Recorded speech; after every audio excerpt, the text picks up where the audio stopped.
I can talk anyways. I didn't put much content there. So. But I cannot see it here, Prabhu. Why is that? Yeah. Or you can. Yes, I think it's the black screen. Do you know how to get it here also? F5 or F7? F7.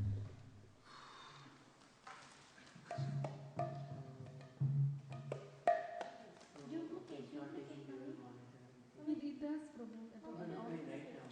It is just taking that as a monitor, not the screen. That is projector monitor. Okay, maybe some function. Oh, yeah.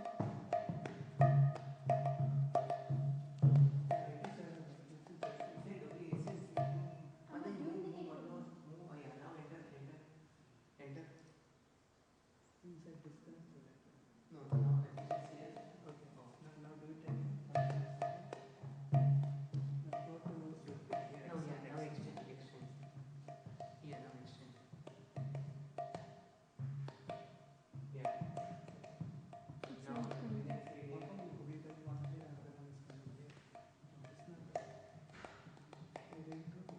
Maybe duplicate it is what you need to select. Can you select the duplicate Mataji? So it says FN in first space. If you press that, then it will work. Okay. Another function.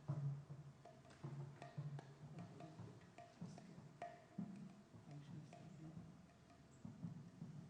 What do you see? On the screen we are seeing screen you can see your entire laptop. Yeah, fine.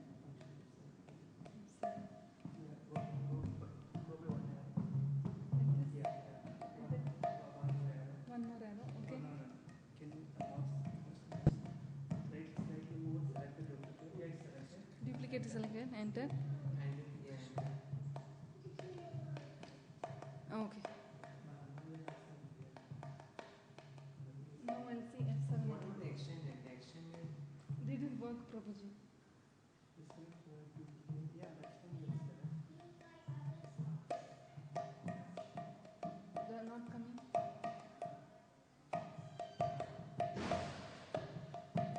Prabhuji. Otherwise, it's okay. I'll just stop. You can just sit here and talk. You can sit like this. Yeah.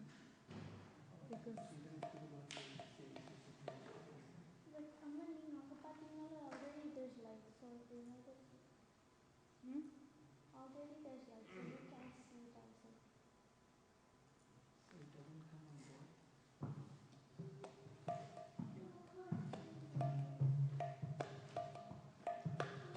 it does, Prabhuji. At my office I work. Like that.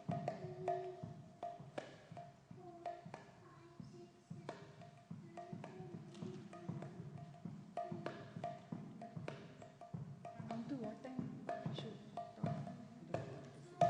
Quarter to 6.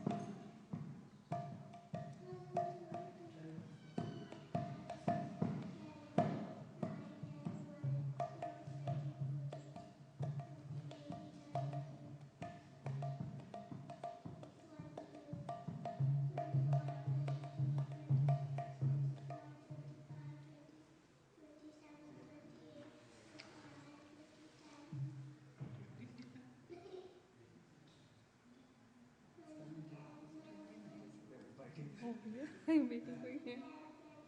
Then again press F7 here. Will it come here? Maybe you can disconnect this one. No. Okay, I think I will try it once more. Prabhuji, what are you saying? Yeah. Yeah, disconnect it and you'll see now. Something happened to this display, I think.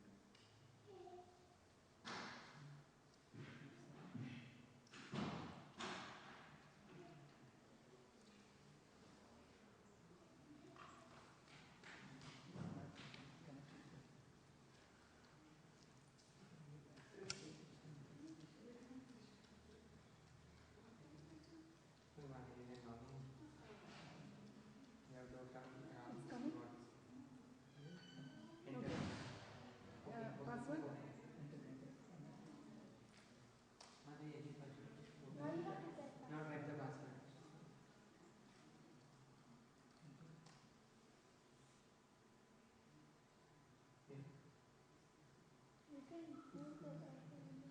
Mataji, there's function plus space. Huh? Function and space. Oh, no. Would you like to Okay. No, please no. Tap. Okay. And Now I can see that. Angel, right? Okay, yeah. Which actually get in two screens, one is here and one is different. They're different, right? Yeah, because there is special You want to duplicate it, right? Okay. And then,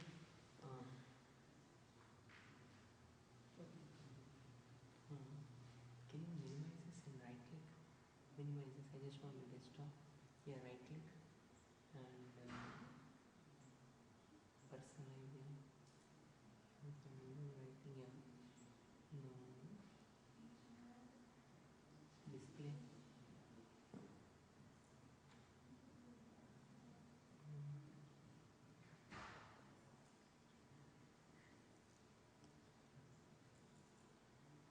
Okay, then acknowledging the. Okay, what should I select? Now if you do duplicate, what will happen? Duplicate didn't work last time. No. Duplicate? Extend? Extend. No, it's on projector only. Huh? We just put it on projector only. Really? Okay. In my school, they will always put duplicate. Go two back. Back? Not the center. Then F7? No, it's not working. Now you are getting in the project. You know what? This is fine at this time. Yeah, you can see there. Okay. It's okay. It's okay. Okay.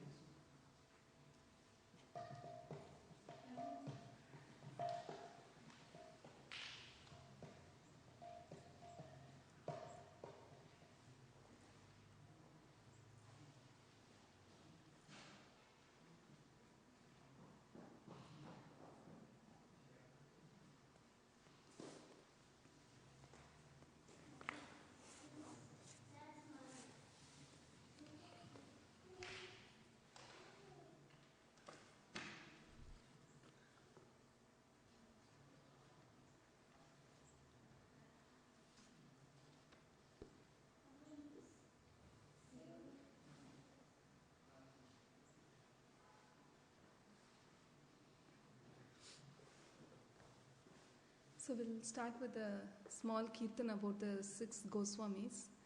So this is the special seminar series that we are trying to organize at ISV about the 6 Goswamis of Vrindavan who propagated the Gaudiya Vaishnava Phila Siddhanta.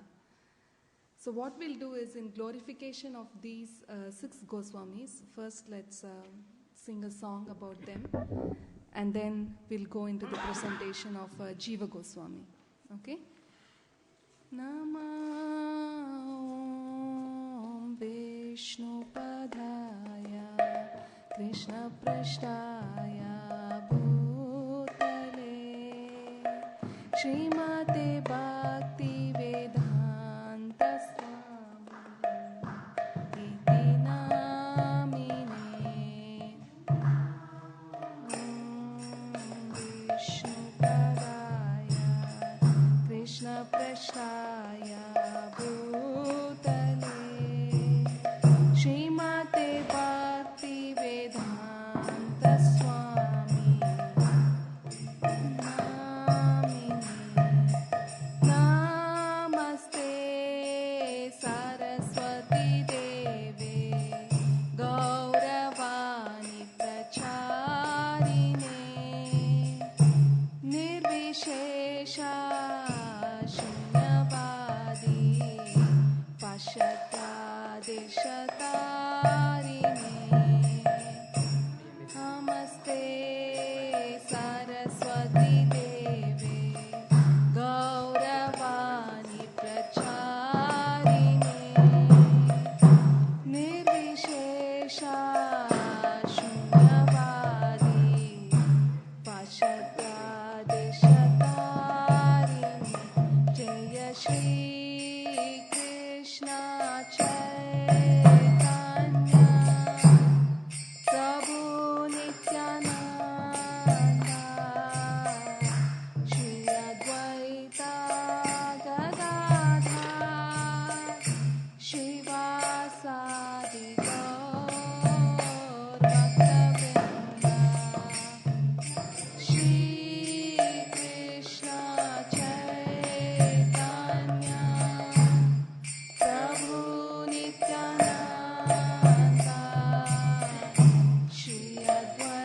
So let's go to this book. It's in front of you, page number 21.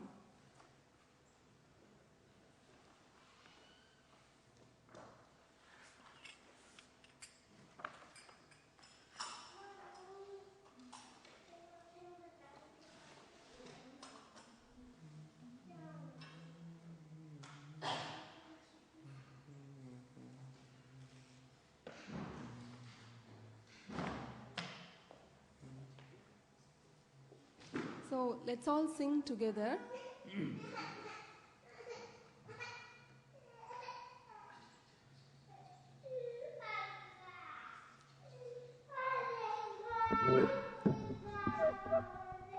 Krishna Kirtana Gana Nartana Parao Premamritambo Nidhi Dira Dira Jana Priyau Priyakarau Nirmatsarau Pujitau Shri Chaitanya Kripa Varau Bhuvi Bhuvo Bharavahantarakau Vande Rupa Sanatanau Raghuyugau Shri Jiva Gopalakau Nana Shastra Vicharanaika Nipunau Sadharma Samstapakau Lokanam Hitakarinau Tribhuvane Manyau Sharanyakarau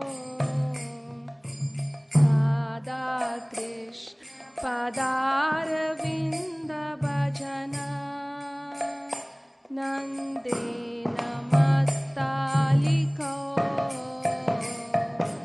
Vande Rupa Sanatanau Raghuyugau Shri Jiva Gopalakau Shri Gauranga Gunanuvarnana Vidhau Shraddha Samriddhyanvitau Papotapanikrinthanau Tanuvritam Govinda Ganamritai Anandambudivardhanam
गोपालकौ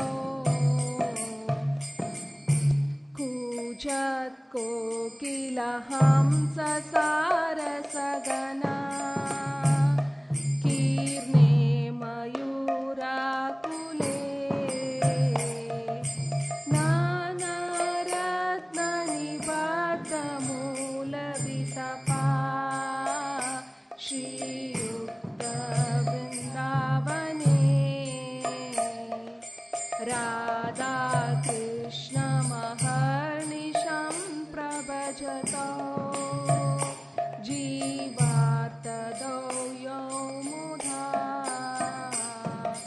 वन्दे रूपसनातनौ रघुयुगौ श्रीजीवगोपालकौ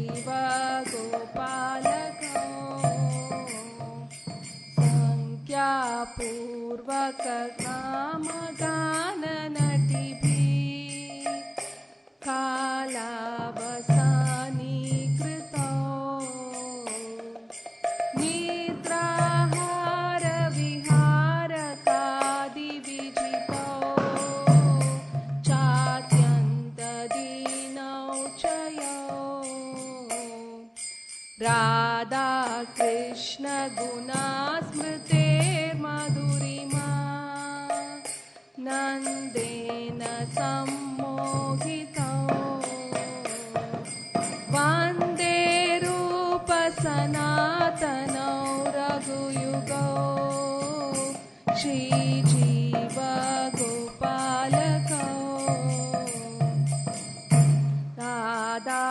राधाकुण्डतटे कलिन्दतनया तीरे च वंशीवटे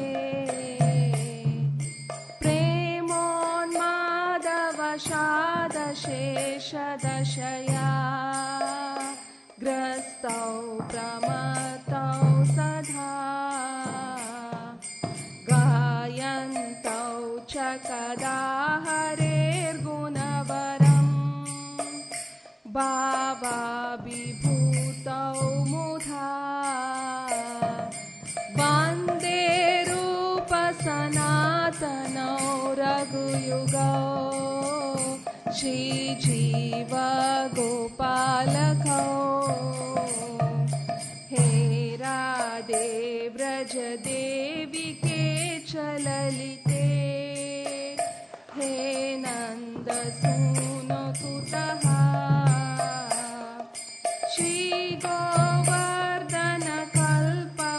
श्रीगोवर्धनकल्पपादपतले कालिन्दीवने कुतः घोषन्ताविति सर्वतो व्रजपुरे खेदैर्महाविवलौ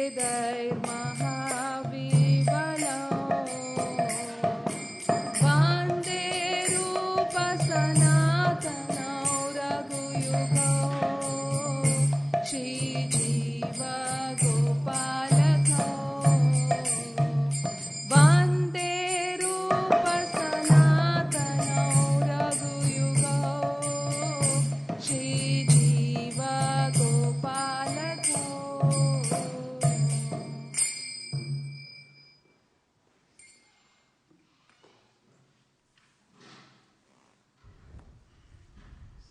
So have you heard of the alvars, the 12 alvars of the Sri Vaishnava Sampradaya? Like when we talk about Sri Vaishnava Sampradaya, we talk about, the main thing that we remember is the 12 alvars who propagated the teachings of the Lord, right? So like that, in Gaudiya Sampradaya, when we talk about Chaitanya Mahaprabhu and his teachings, the main personalities who come to our mind are the Goswamis, because the Chaitanya Mahaprabhu gave all the instructions to the Goswamis, and Goswamis propagated our lineage, and it's coming down to us from these Goswamis. So first let us think about why we should talk about these Goswamis, right? Why should we talk about the devotees while we can get some pious credits by talking about the Lord? Any thoughts on that one? Why do you think it is important to talk about the Goswamis? Because for the next 6 weeks, we'll be talking about the Goswamis, so better we understand why we are talking about the devotees. Is it worth it? What are we going to gain by talking about them? Is there mic?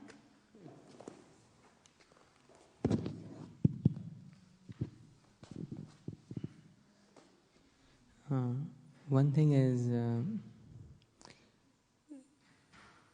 by approaching Krishna directly and approaching Krishna through his devotees, the later path is more appropriate. I mean, glorifying Krishna's devotees is very pleasing to Krishna, and serving Krishna devotees is more pleasing to Krishna than serving directly him. So that is one of the reasons. Yes, that's exactly because Krishna says that I'm not available directly, but I'm available through my devotees. So this example that we hear from Vaisheshika Prabhu, that it's only available through retailers. Manufacturer never sells the product. Some products are like that, right? Manufacturer never sell them directly, but it's available only through the retailers. So these Goswamis are the biggest retailers, and they are very merciful. So they give us the most valuable jewel of the love of Godhead just mercifully to all of us.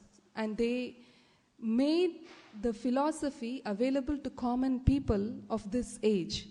So that's why it's very important to talk about these Goswamis and to understand their lives, because when we read the lives of the previous acharyas, we can understand what are all the difficulties that they have faced in their life and how did they overcome and how did they succeed in their devotion to Lord Krishna.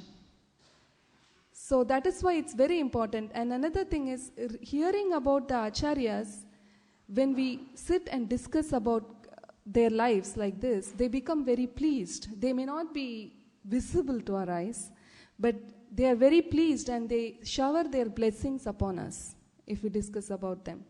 So in fact, we are, at least I am not very qualified to talk about these great souls, but humbly by making an attempt to understand with sincere efforts, we can definitely invoke their blessings and progress in our spiritual life. So with that understanding, let's start with Jiva Goswami today. So Jiva Goswami, in this song that we sang, we said there are 6 Goswamis: Shri Roop, Sanatan, Bhatta Raghunath, Shri Jiva, and Gopala Bhatta Dasa Raghunath. So Sri Jiva Goswami is a topmost scholar, and his life is very interesting. Like what a great literary contributions that he did to our sampradaya. It's very amazing. So let's try to discuss about him. So before we start, does anybody know anything about Jiva Goswami that you would like to share? Let's just see if anybody knows any pastimes or anything about Jiva Goswami.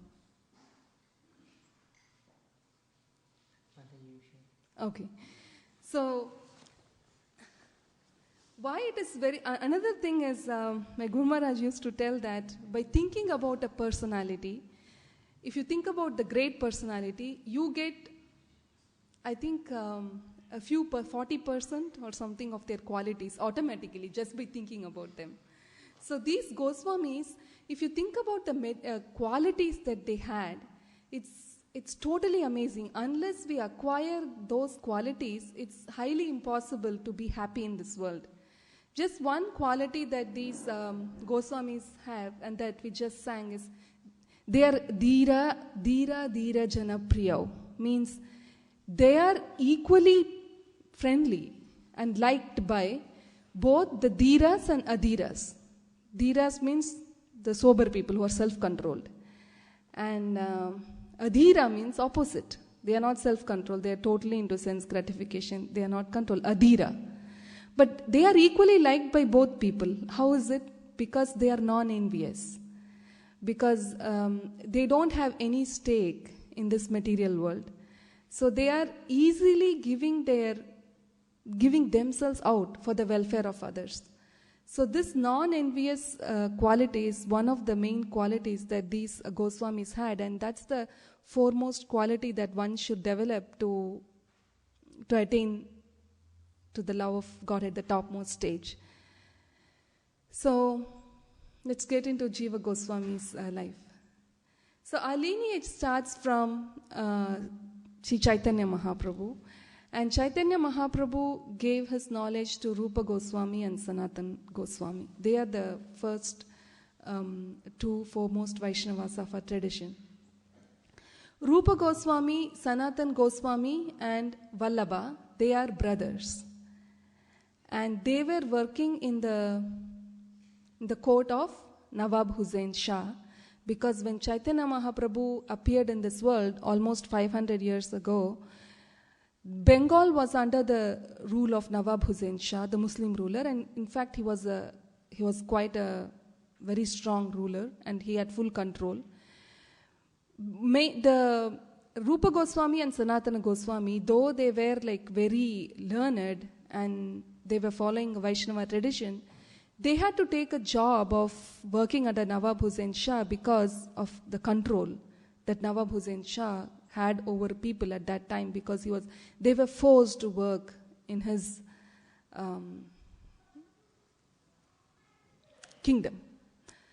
So they were ministers and they were very wealthy because obviously they were from a Saraswat Brahmin family, so they were very intelligent and they took care of all the affairs of the kingdom. So what happened? The Rupa Goswami and Sanatan Goswami, and Vallabha met Chaitanya Mahaprabhu in Ramakeli. They are three brothers. So the third youngest brother had one son, and his name is Jiva Goswami. So Jiva Goswami was born into the same family of Rupa and Sanatan. So when Chaitanya Mahaprabhu came, he was born around 1513, but some people say 1512 or 1510, but it's around in the early 1500s is when Jiva Goswami was born. But when Jiva Goswami was a very small baby, Chaitanya Mahaprabhu visited Ramakeli and he was having a kirtan. And he was attracting all the souls. And then in the night, Rupa Goswami and Sanatan Goswami went and they surrendered to Chaitanya Mahaprabhu, saying in utter humility that you are the only hope for us. Please teach us how to practice the principles of Vaishnavism and go back to Godhead. So those three brothers surrendered. And at that time, Jiva Goswami was a very small baby. But still, he had the fortune of being with those three brothers, and he saw the interactions that his uncles had with Chaitanya Mahaprabhu. Though he was a baby, that vision of Lord Chaitanya and Nityananda, and Haridas Thakur were there when Rupa Goswami met Chaitanya Mahaprabhu. So that made a big impression in Jiva Goswami's heart at a very tender age. And his heart was saturated with love for Chaitanya Mahaprabhu and Nityananda Prabhu at that very young age. But unfortunately, what happened is after a few months, Vallabha passed away. When Chaitanya Mahaprabhu initiated three brothers as Rupa, Sanatan and Anupama. Anupama's older name was Vallabha. So Anupama passed away and Jiva Goswami was now fatherless. And Rupa Goswami and Sanatan Goswami, the uncles, went to Vrindavan to serve under the direction of Chaitanya Mahaprabhu. They gave up the job of working in the kingdom of Nawab Hussain Shah. So it was just Jiva and his mom. It was very difficult for them because his mom had to bring up the child, but Jiva was both of them were pretty much in tears all the time, because we could imagine how does that feel that no one is at home because everybody has left and just the mom and the baby. both of their eyes will always be filled with tears. But somehow they carried on, and Jiva Goswami went to the school. But when he was in school, he used to learn so nicely that teachers were stunned by seeing his knowledge of Sanskrit and his grasping power. How he was so eager to learn everything and he grasped everything so quickly. So at that time, when he was a very small child, he never used to play, almost like Prahalad. Jiva Goswami childhood was almost like Prahalad. He never played, he was not interested in anything material. All he had was the Krishna Balaram deity. He used to make himself the deities of Krishna and Balaram. And he cooked them, he cooked for them, he dressed them, he offered foodstuffs, and he distributed it to all his friends. That's how he spent his life, because that's all he knew. And it is said that the deities were so pleased with Jiva Goswami that sometimes Krishna used to play his flute for Jiva Goswami. So you can think of the devotion that he had at that very young age. So it's this really proves how, if even the kids, the mercy that they get by associating with the pure soul or associating with the Lord at their very young age, does have a great impression, does make a lot of difference in their lives. So Jiva Goswami was passing his days like that, but it is said that sometimes when he sleeps, he will be hugging his deities and sleeping because he could not feel the separation. That's how he was when he was very young. But though he was doing all that, he always used to think about Vrindavan and his uncles, like how they went and served Chaitanya Mahaprabhu. And he always used to think, when will I get that opportunity? When can I go and join my uncles? And when can I go and and assist them in service to Chaitanya Mahaprabhu? That was his constant meditation. So, but somehow, because he was the only person who had to take care of his mom, and eventually seeing his pain, like it was suggested that he actually had a very revealing dream. In that one, Chaitanya Mahaprabhu and Nityananda Prabhu appeared in the dream, and they were playing. Means they were doing Sankirtana with all the devotees.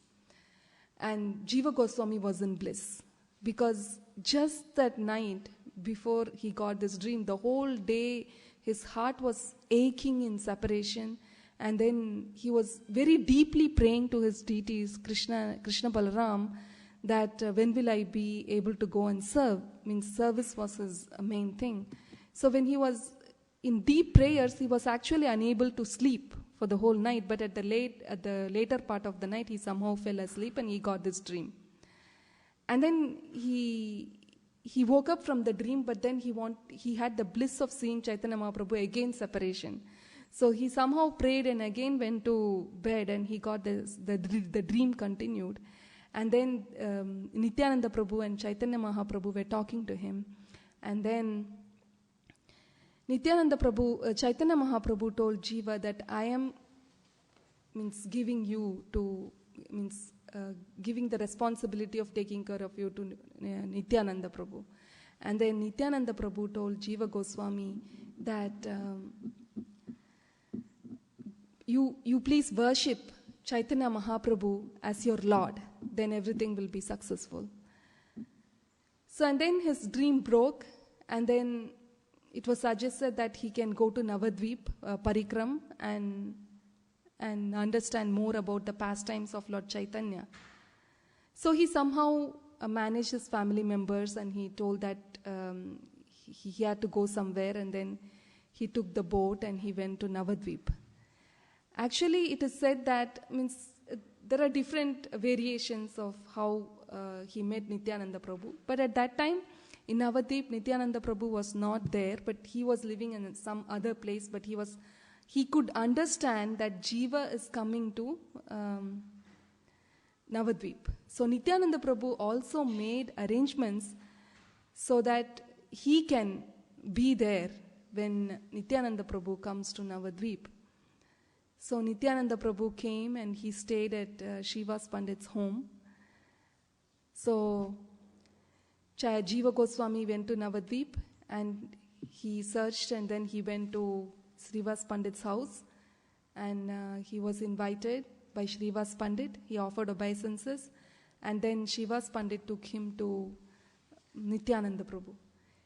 Simply by seeing Nityananda Prabhu, Jiva Goswami was in ecstasy, and he offered his obeisances to Nityananda Prabhu, and he was in full of tears.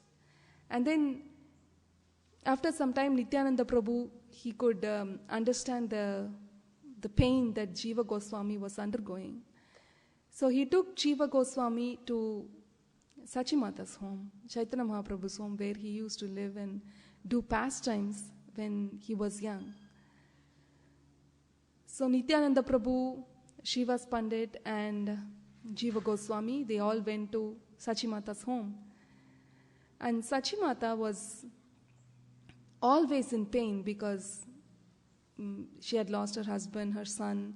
Vishnupriya was also there.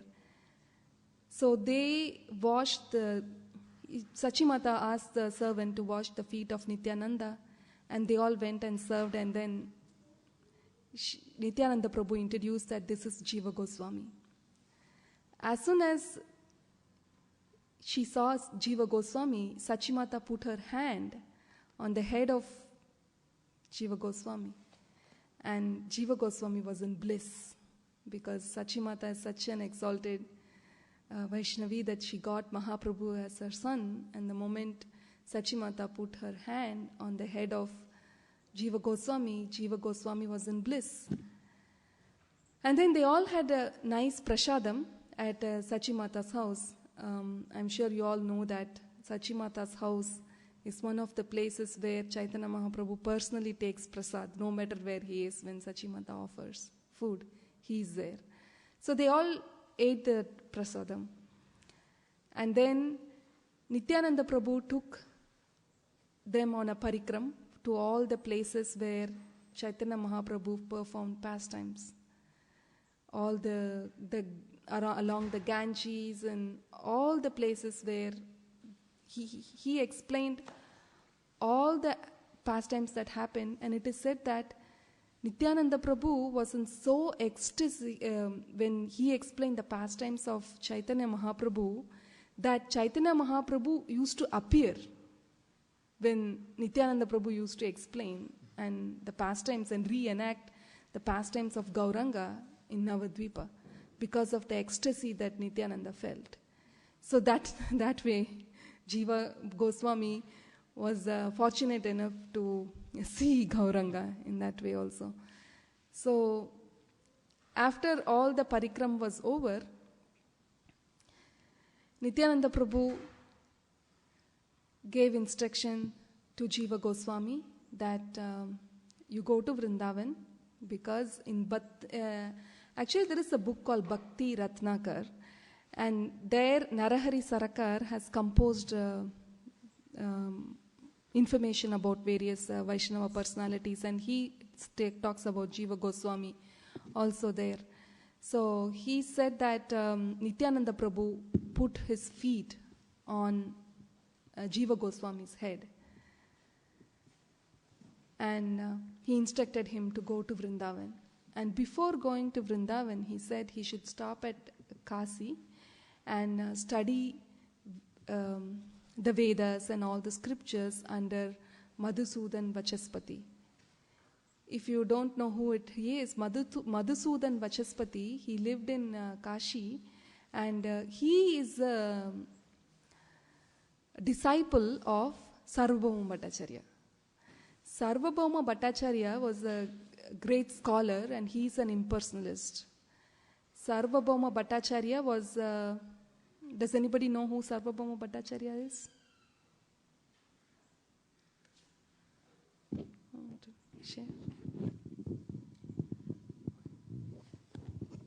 Sarvabhauma Bhattacharya was the great scholar of Jagannath Puri, and he was he was very strong in his Vedanta understanding, and Chaitanya Mahaprabhu came and listened to him talk on Vedanta, and then gradually he became a devotee after seeing the form of Lord Chaitanya Mahaprabhu, his 600 form, I think, of Lord Chaitanya Mahaprabhu.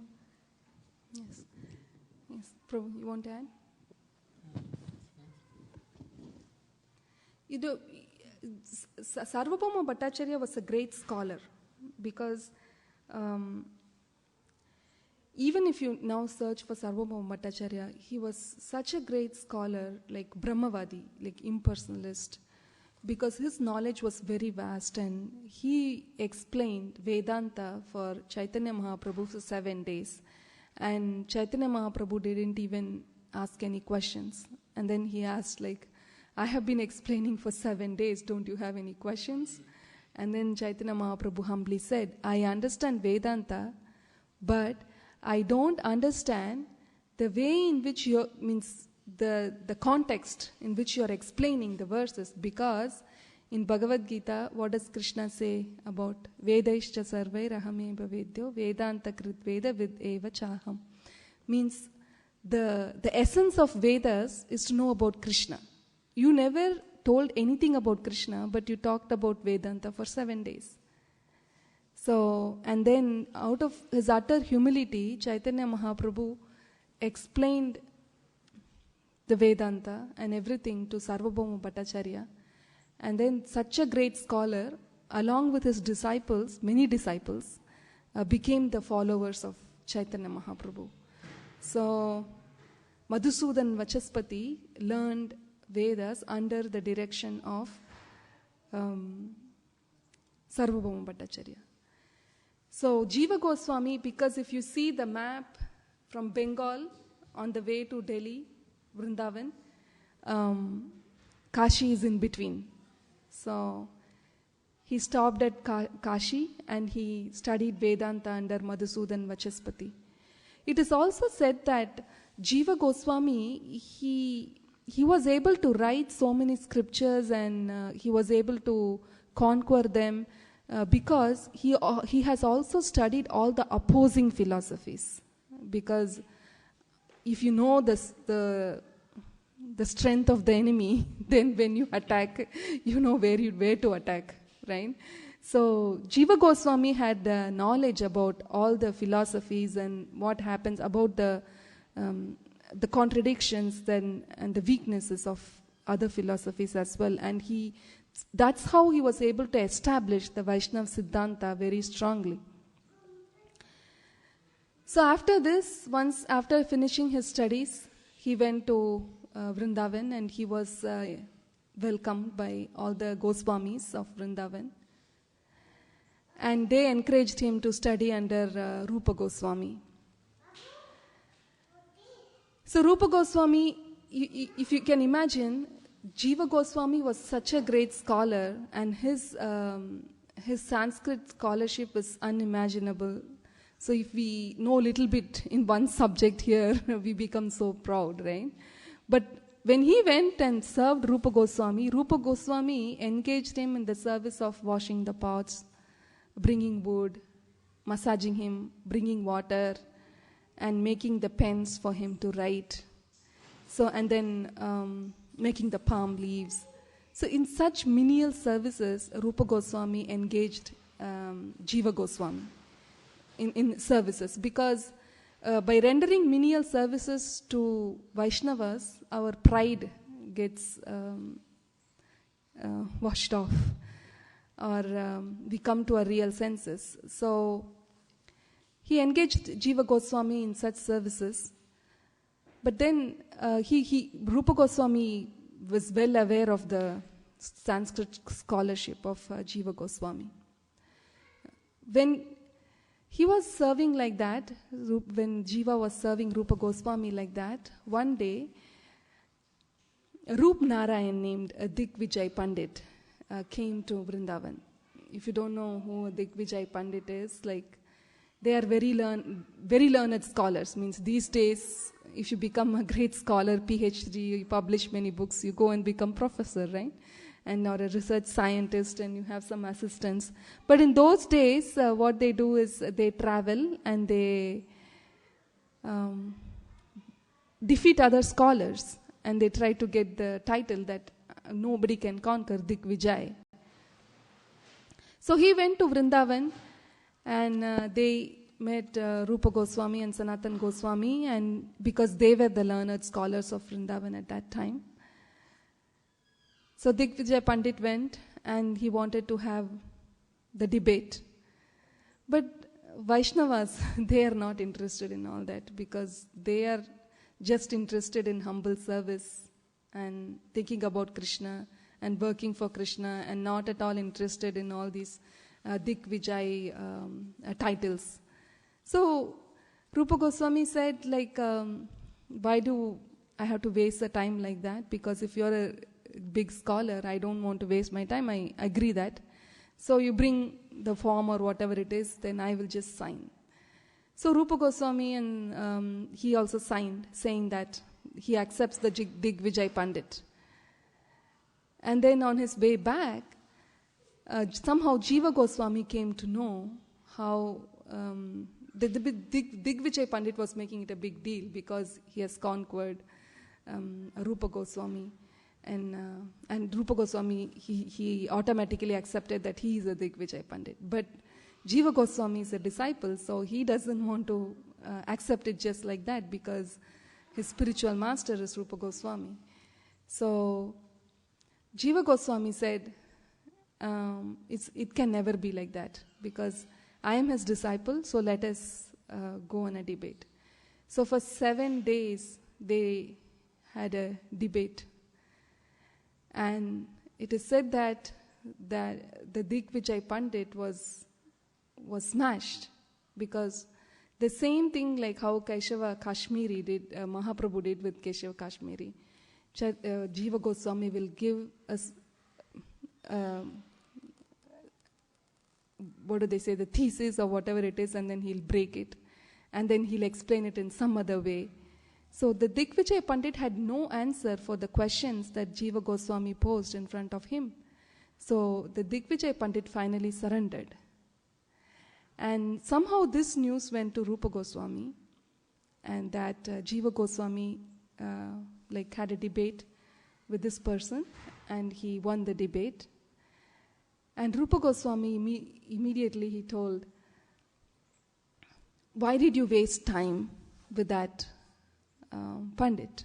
Because we Vaishnavas are not into these arguments. So he said that you have pride in your heart, that you are learned. So that's why you did this. So he said you should now, people who have pride in their heart, they have no place in Vrindavan. So now you should go out of Vrindavan and you should stay. So Jiva Goswami, usually if anybody gives instructions to us like that, we will just say, forget about whatever I had with you, because I want to do my own, or why don't you understand? We try to prove our status, or we want to establish the purpose for which we did it. But Jiva Goswami was very humble. He just accepted because one should be very understanding that whatever the spiritual master does is for the welfare of the disciple or for the welfare of the world. These are the two things. So Jiva Goswami understood that, and then he went and stayed outside Vrindavan. But he was in great separation, and it is said that during that time only he wrote the book of Gopal Champu, like that. But he was not even taking care of himself, but he was always immersed in separation. But somehow after a few months, Sanatan Goswami happened to come there, and he came to know that Rupa Goswami is living outside Vrindavan because of, Jiva Goswami was living outside Vrindavan because Rupa Goswami has banished him, wanted him to go away. So Sanatan Goswami went to Rupa Goswami and he said, of all the principles of Chaitanya Mahaprabhu, you have not understood one principle.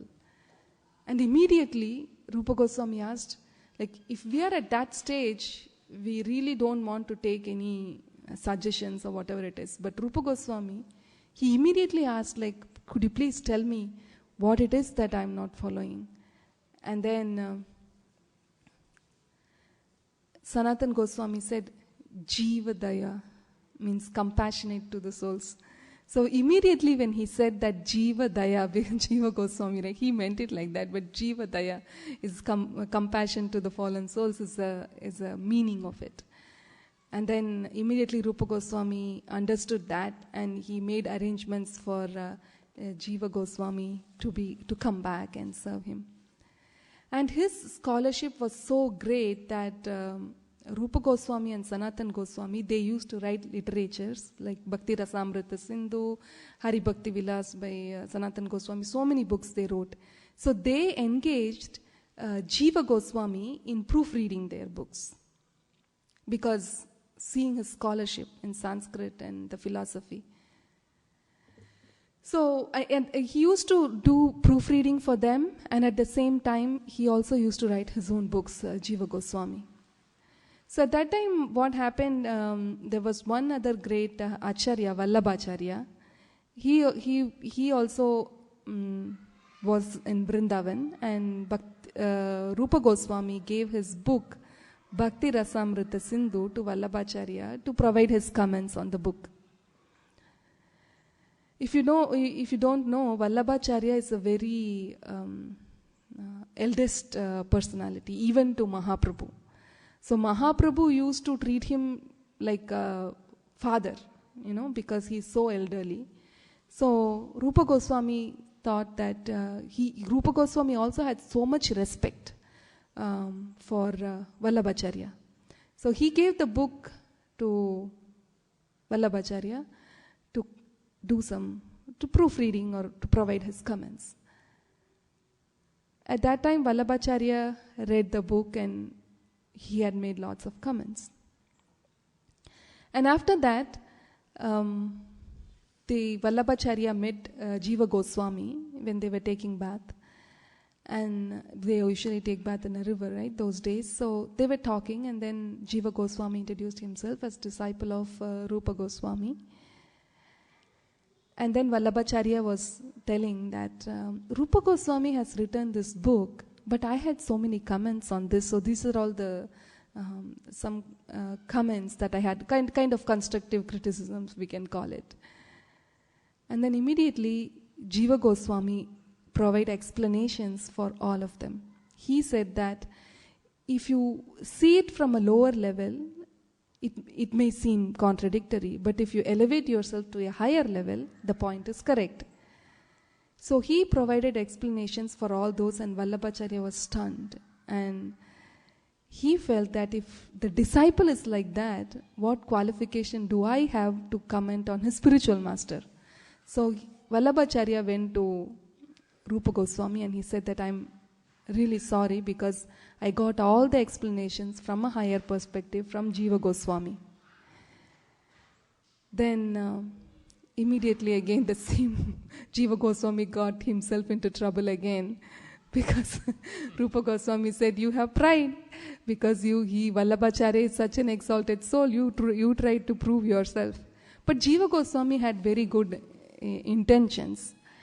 But then he said, you have to go out of Vrindavan again. So this time he went outside Vrindavan, like around 45 minutes from Vrindavan, like outside. And then this time Jiva Goswami lived in a crocodile hole, means there is a hole in the ground. And he really threw himself into that ground, and he never. Every few days he used to mix the wheat flour with some water, whatever the local residents give, he just ate that, and he was complete self-denial. So at that time, Sanatan Goswami, he used to go from villages to villages in Vrindavan. Because of all the Goswamis, Sanatan Goswami is very merciful, and he is very, very friendly to the local residents of Vraj. So he will sometimes go into people's house and he would ask like, how is the eel? Did your daughter get married? So he used to have very personal relationships with the local people. And it is said that sometimes the elderly Brajavasis were also so fascinated by Sanatan Goswami that they will also try to offer obeisances to him, but just by being around him and his friendly nature, they totally will forget about themselves when he is at home. So he was so friendly. So he came around this place where Jiva was living in a hole, and then the Brajavasis told him that there is a sadhu here. He just he's in ecstasy like whole day, but he lives in a crocodile hole and he's in complete self-denial. He doesn't means even if they gave food, he doesn't take. Immediately Sanatan Goswami understood like who it will be. So Sanatan Goswami really went inside and dragged him and put it is said that he himself carried him to Rupa Goswami. And then Rupa Goswami again accepted him. But one thing we should understand, that it's not that Rupa Goswami was not interested in the welfare of Jiva Goswami, and out of pride or arrogance, like he wanted Jiva Goswami to go out. But Prabhupada says that Rupa Goswami performed. Rupa Goswami is the first. Our parampara starts with him. But Rupa Goswami did this to Jiva Goswami because he wanted to prove the essence of Trinadapi Sunichena, how one should be humble and tolerant. And he wants to prove, and prideless. And he wants to prove that through his disciple. There is also this example that is said that when a mother-in-law wants to teach something to the daughter-in-law, she may not tell to the daughter-in-law directly, but she will scold the daughter for whatever the daughter-in-law does, right? Because the mother is very close with the daughter.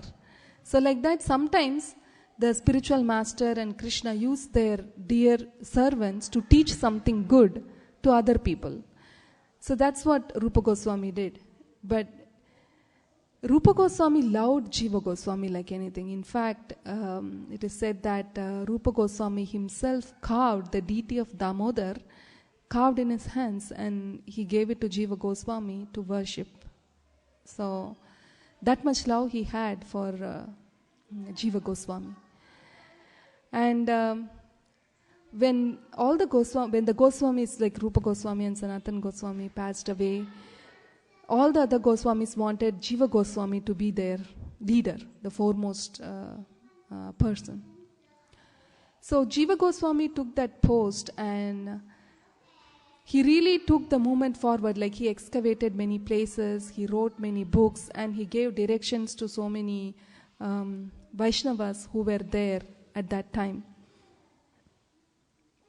So it is said that Jiva Goswami wrote around 400,000 verses, around 400. Somewhere it is said that 500, but from what I heard it's 400. So 400,000 Sanskrit verses. If you can imagine, his scholarship was so great that he will frame the verses in his mind, and then from his mind he will use the stylus to write it on the palm leaves. It's that if today we make mistake, we erase and then to write again like millions of times. But if you see one palm leaf, first of all you have to like prepare the palm leaf so that you can write on it. And if you write on it once and if anything happens, you cannot rub it. You have to use another palm leaf. But Jiva Goswami was such a great scholar, he will think a verse and he will write it without a mistake on palm leaves. Like that, he composed 400,000 verses. Means if you think about it, Bhagavad Gita is 750 and Bhagavatam is 18,000 around verses. And Mahabharata is how many? 1 lakh? 100,000, right? But one person, he was not Vedavyas. 400,000 verses he wrote. Such a great scholar. And means in the form of 25 plus books he wrote. And he wrote books on Leelas, about the pastimes of Krishna. And he wrote about Sandarbhas, explaining our philosophy. And he wrote all his books, as I said earlier, were smashing out all the philosophy, all the other philosophies. And he was thoroughly establishing the philosophy of Chaitanya Mahaprabhu, Achinta, Bheda, Abheda, Tattva.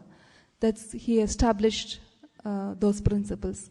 Does anybody know what is Achinta, Bheda, Abheda, Tattva? The principle, the teachings of Chaitanya Mahaprabhu. Like we say, Sankaracharya taught Advaita, right? And then Ramanujacharya taught Dvaita, Vishishta Advaita. And Chaitanya Mahaprabhu taught Achintya Bheda Abheda Tattva. Does anybody want to share what it is? Yes, bro. Yeah, same and different. Means he said that a drop of water is a drop of water from the ocean has the same quality as that of the ocean, but a drop of water is not of the same quantity as that of the water in the ocean, right? Because qualitatively the drop and the ocean are the same, but quantitatively they are different. Same thing, because we as part and parcels of Krishna are same in quality, but we are not, he is absolute and we are infinite smell. So he established the philosophy of Chaitanya Mahaprabhu, and it is said that in Kashi, means Kashi used to be the center of learning in those days, they dedicated a separate department for the study of the works of Jiva Goswami. So even today in Oxford and all the places, Jiva Goswami's works are considered to be highly scholarly, and even non-Indians, like who are not Vaishnavas, of course they don't follow the teachings properly, but many people read the books of Jiva Goswami and they do PhD in the philosophy of Vaishnavism. So Jiva Goswami was such a great scholar. And when he was in Vrindavan, Nityananda Prabhu's wife, Janava Mataji, when Nityananda Prabhu passed away, Janava Mataji, she took up the movement forward and she took many disciples. She accepted many disciples and she propagated the movement. So she, on her instructions, Jiva Goswami also accepted Shyamananda Pandit and Srivas Acharya. He gave knowledge to them, and Narottam Das Thakur. Through them, he sent all the books that the Goswamis wrote and the books that he wrote from Vrindavan to Bengal for further translation and preaching. So in this way, Jiva Goswami is the pioneer in book distribution, because he really foresaw how many people would read and read these books in the future. So at that time it is said that he was so scholarly and very highly spiritually cultured personality that the Emperor Akbar, who was ruling at that time, he got very attracted, and it is said that he got to meet Jiva Goswami and appreciated him for all the works that he is doing. And then Akbar asked like how he could help in propagating the Vaishnavism, which is Jiva Goswami's goal. And Jiva Goswami, especially when an emperor when he comes and asks, like, what do you want? Usually with our materialistic senses, we will ask for like wealth or a big mansion or whatever it is. But Jiva Goswami asked for paper, because now we misuse these papers and books and so many things. But at that time, paper was more precious than even gold, because there was no paper that was available. And Jiva Goswami was very interested in writing and in all the Goswami's works in the paper. So it is said that Akbar provided lots of paper to Jiva Goswami. And Akbar also helped Jiva Goswami in establishing many temples, in excavating and establishing many temples in Vrindavan. So this way, Jiva Goswami passed his life in complete service to his Guru and Krishna, and in propagating the principles of Vaishnavism. And he passed away around in around early 16th century. He passed away, and his Samadhi is in Vrindavan in Radha Damodar temple, in the campus of the Radha Damodar temple. If you don't know, Radha Damodar temple is the place where Srila Prabhupada used to live before he came to America.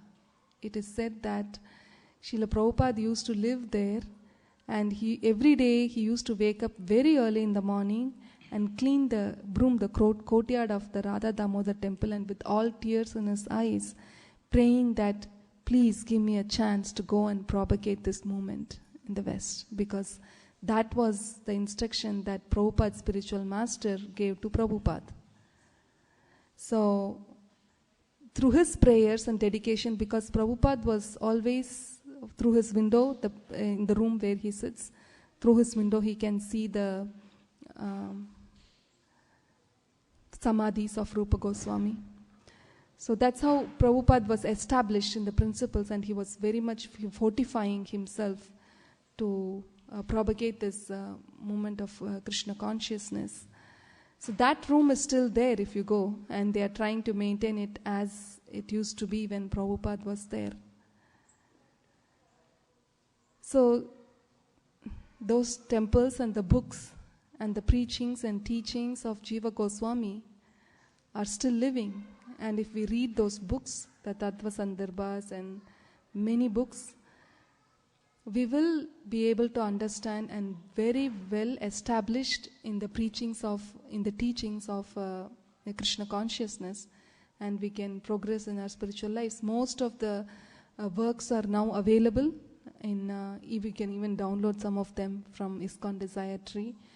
And one more great thing that Jiva Goswami did is he came up with a Vyakarana, means he explained the rules of grammar through the names of Krishna, because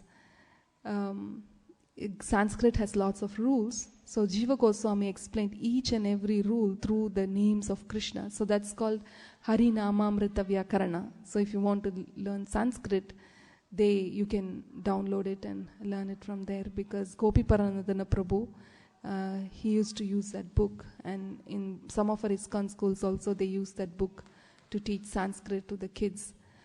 So it's really amazing history of Jiva Goswami, how he lived and how he taught us and how he left a great legacy of Krishna consciousness. So with that, we come to the end of the life and teachings of Jiva Goswami. Would you like to share anything or any questions?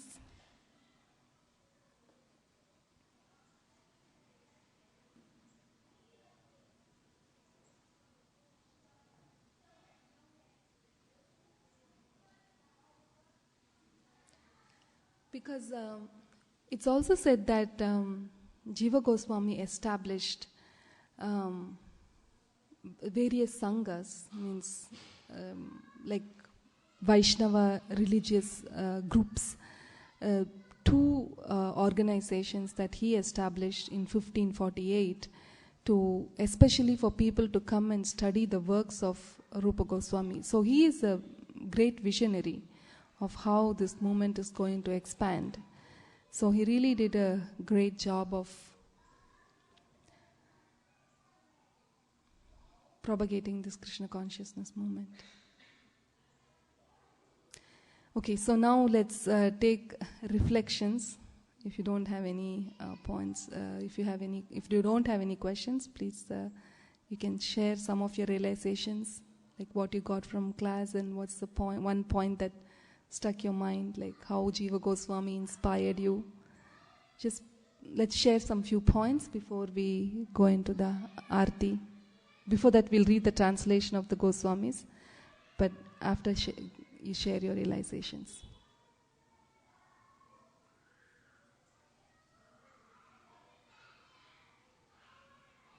Prabhu.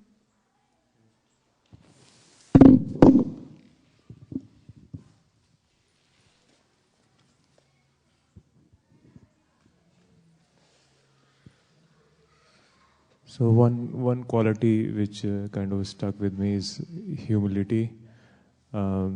Even though he was actually demonstrating a very high level of humility in those couple of instances which you mentioned, where his guru was challenged and he was, he stepped forward, which I'm seeing as a kind of humility or surrender to his guru.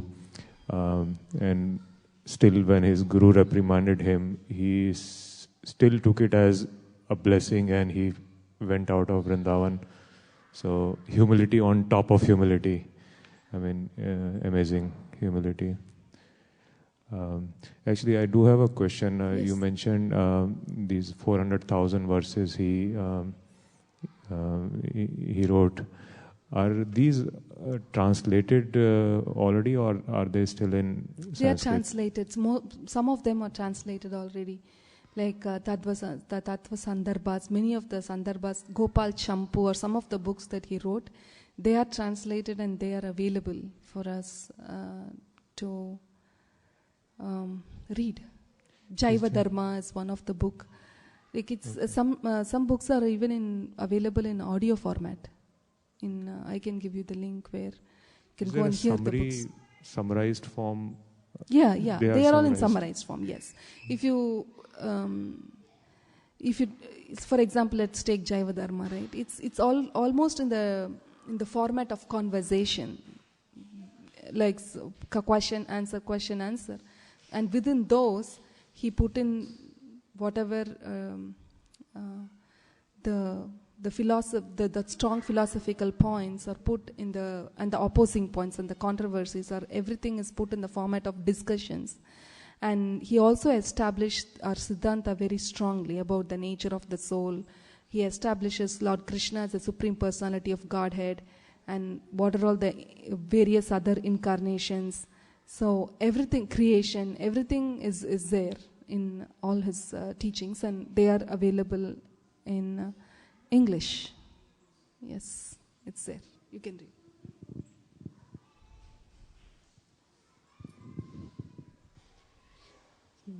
Thank you, Prabhu. So I have a question. When Mahaprabhu arranged the Jagannath Yatra, Yes. all the devotees came from Bengal and all. Jiva Goswami met him or not? Jiva Goswami never met him. Yeah, never went to Puri. That's what I read. Yeah, I also thought about that. But when his father Vallabha, when Anupama, when he was going with Rupa Goswami to Puri, at that time only he passed away. His father passed away. But his father attempted to go to Puri, but then he passed away. But Jiva Goswami never went to Puri. No. He never saw Mahaprabhu. He saw. Some people say he saw. Some people he doesn't say. They don't. He didn't. But from what I heard from our spiritual masters, especially Radhanath Swami and other spiritual masters, it is said that he did meet when he was very young, around 2 years of age or something. Yeah, beginning. Yes, Yeah. beginning. He didn't meet when he grew up. Yeah. When he met Nityananda Prabhu, he was around 17 or 20. At that age, he met Nityananda Prabhu when they went on Navadvip. But he didn't go to Puri, and because some people say that it's really, they're not sure whether he met or he didn't meet. But some biographies say he did. But yeah. That must be sad for him. Yeah? That must be very sad for him. Very depressing. Yeah, but from what I heard from Radhanath Swami, he clearly explains that he did meet when he was very young. Okay. Yeah, so you that's what remember. I took. Yeah. Remember, that's what. Yes, that's right. Thank you. Any other points to share? It could be very simple, because when we share, the point really stays with us. Hare Krishna, Mata. Yes, Prabhu.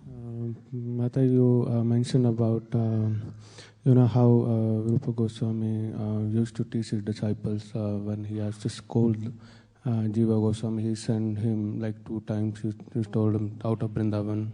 So you compare that with the example how mother-in-law teaches her daughter-in-law. So you give back. So I think that how much he loved Jiva Goswami. Means When he scolded him and sent it out, and how he tried to teach his fellow disciples when he sends Jiva Goswami out of Vrindavan. Oh, you're thinking about Rupa Goswami, how he made sure that he taught he made his point. Yeah. Yeah, very nice. Yes. Yeah, that's one of the points you mentioned. That's correct. Thank you. Because it is said that when you will know that your spiritual master really loves you is when you get chastisements from him.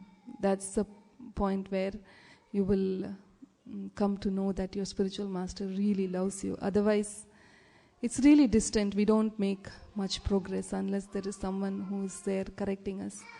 In fact, I was just reading that it's the most unfortunate thing in our life is to not have someone who can correct us when we go wrong. But we talk about freedom, and we don't want anyone to tell us what to do or what not to do. But it's always good to have someone who can give constructive criticisms, because that's when we make progress. If people around us are telling that, oh, you're nice, you're right all the time, we never make progress. We stagnate. So it's always, even if our mind doesn't like, but it's always good to have someone who always provides us with proper comments and corrections and constructive criticisms. And if we are willing to accept it and change ourselves, then we can progress very fast. Especially if they are Vaishnavas who are interested in our own welfare, then that's the most fortunate thing that one can have.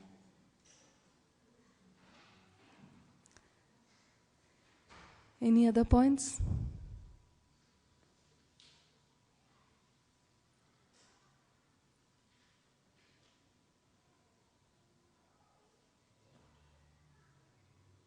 Or any other pastimes that you know about Jiva Goswami?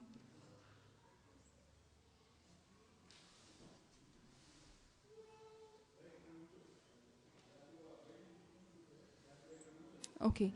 So now what we'll do is, we sang the song at the beginning of this lecture. So now we will go back to the song and we'll read the translation of that song and have a very quick discussion on that translation, okay?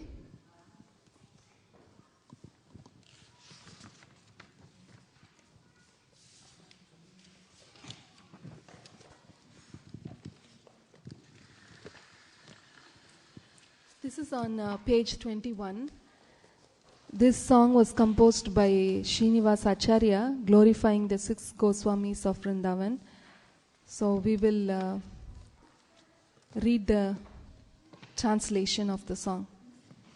Prabhu, would you like to start? One person can read one verse translation. Yes. Page 21. I offer my respectful obeisances unto the 6 Goswamis, namely Sri Rupa Goswami, Sri Sanatana Goswami, Sri Raghunath Bhatta Goswami, Sri Raghunath Dasa Goswami, Sri Jiva Goswami, and Sri Gopal Bhatta Goswami, who are always engaged in chanting the holy name of Krishna and dancing. They are just like the ocean of love of God, and they are popular with both the gentle and the refined because they are not envious of anyone. Whatever they do, they are all pleasing to everyone, and they are fully blessed by Lord Chaitanya.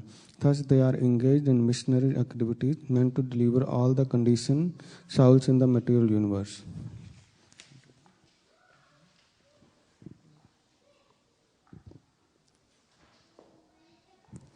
I offer my respectful obeisances unto the 6 Goswamis, namely Sri Rupa Goswami, Sri Sanatana Goswami, Sri Raghunath Bhatta Goswami, Sri Raghunath Dasa Goswami, Sri Jiva Goswami, and Sri Gopal Bhatta Goswami, who are very expert in scrutinizingly studying all the revealed scriptures with the aim of establishing eternal religious principles for the benefit of all human beings. Thus they are honored all over the 3 worlds, and they are worth taking shelter of because they are absorbed in the mood of the gopis and are engaged in the transcendental loving service of Sri Sri Radha and Krishna.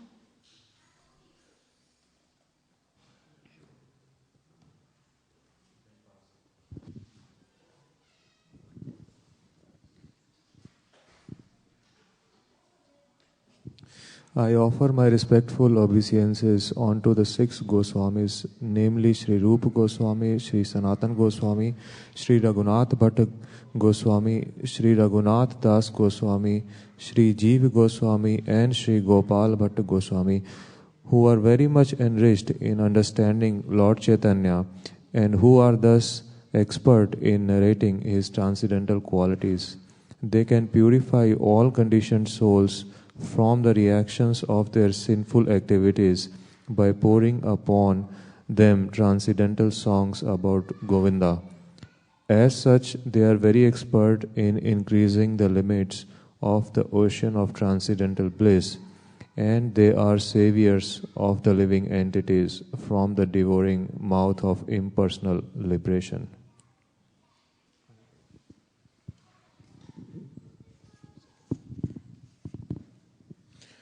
I offer my respectful obeisance into the 6 Goswami, namely Sri Rupa Goswami, Sri Sanatana Goswami, Sri Raghunatha Bhatta Goswami, Sri Raghunatha Dasa Goswami, Sri Jiva Goswami, Sri Gopala Bhatta Goswami, who kicked off all association of aristocracy as insignificant.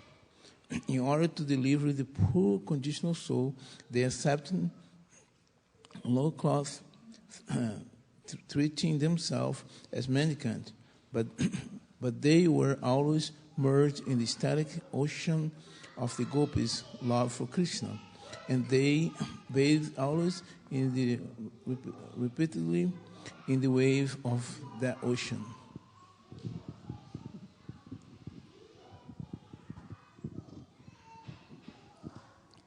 I offer my respectful obeisance unto the 6 Goswamis, namely Sri Rupa Goswami, Sri Sanatana Goswami, Sri Raghunath Bhatta Goswami, Sri Raghunath Das Goswami, Sri Jiva Goswami, and Sri Gopal Bhatta Goswami, who are always engaged in intensely worshipping Sri Sri Radha and Krishna in the transcendental land of Vrindavan, which is filled with peacocks and flocks of cooking swans, cuckoos and cranes. In Vrindavan there are also beautiful trees full of fruits and flowers and having roots inlaid with all valuable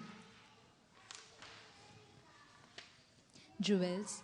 With great delight, the Goswamis bestow upon the living entities the boon of the goal of life.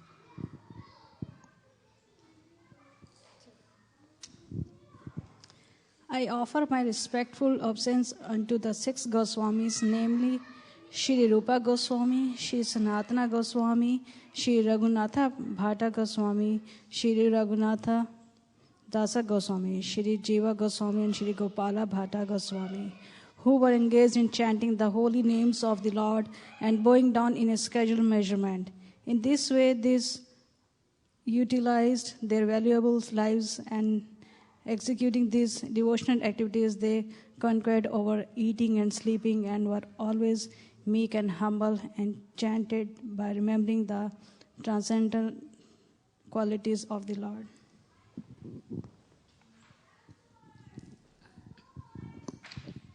I offer my respectful obeisance unto the 6 Goswamis, namely Sri Rupa Goswami, Sri Sanatana Goswami, Sri Raghunatha Bhatta Goswami, Sri Raghunatha Dasa Goswami, Sri Jiva Goswami, and Sri Gopal Bhatta Goswami, who were sometimes on the bank of the Radhakund lake, sometimes on the shores of Yamuna, and sometimes in Vamsivata. At these places they appeared just like a madman in the full ecstasy of love for Krishna, exhibiting different transcendental symptoms in their bodies, and they were merged in the ecstasy of Krishna consciousness.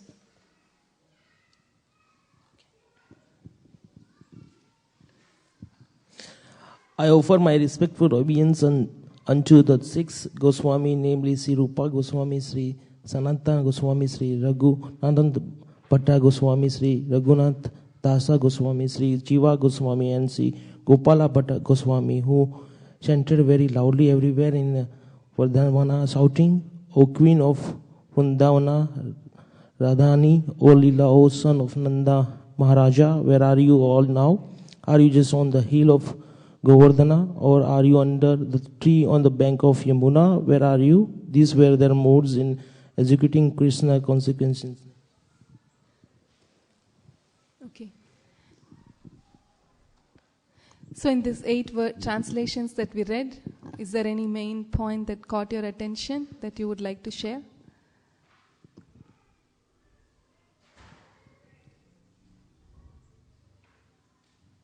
Because simply by paying attention to what we read, especially related to the Krishna and his devotees, our consciousness gets purified and all our sins are gone. It's unimaginable mercy one receives simply by hearing the names of these Goswamis.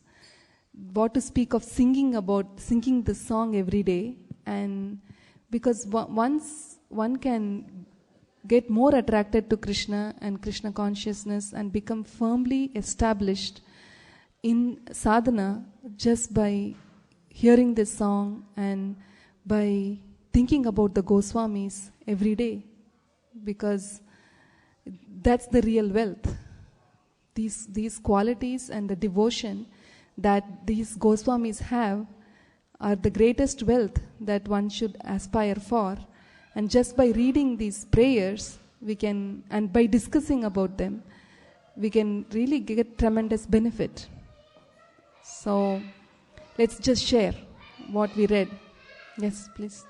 I really like the point that they scrutinizingly studied the Shastras, and it's evident that they scrutinizingly studied them through their amazing works.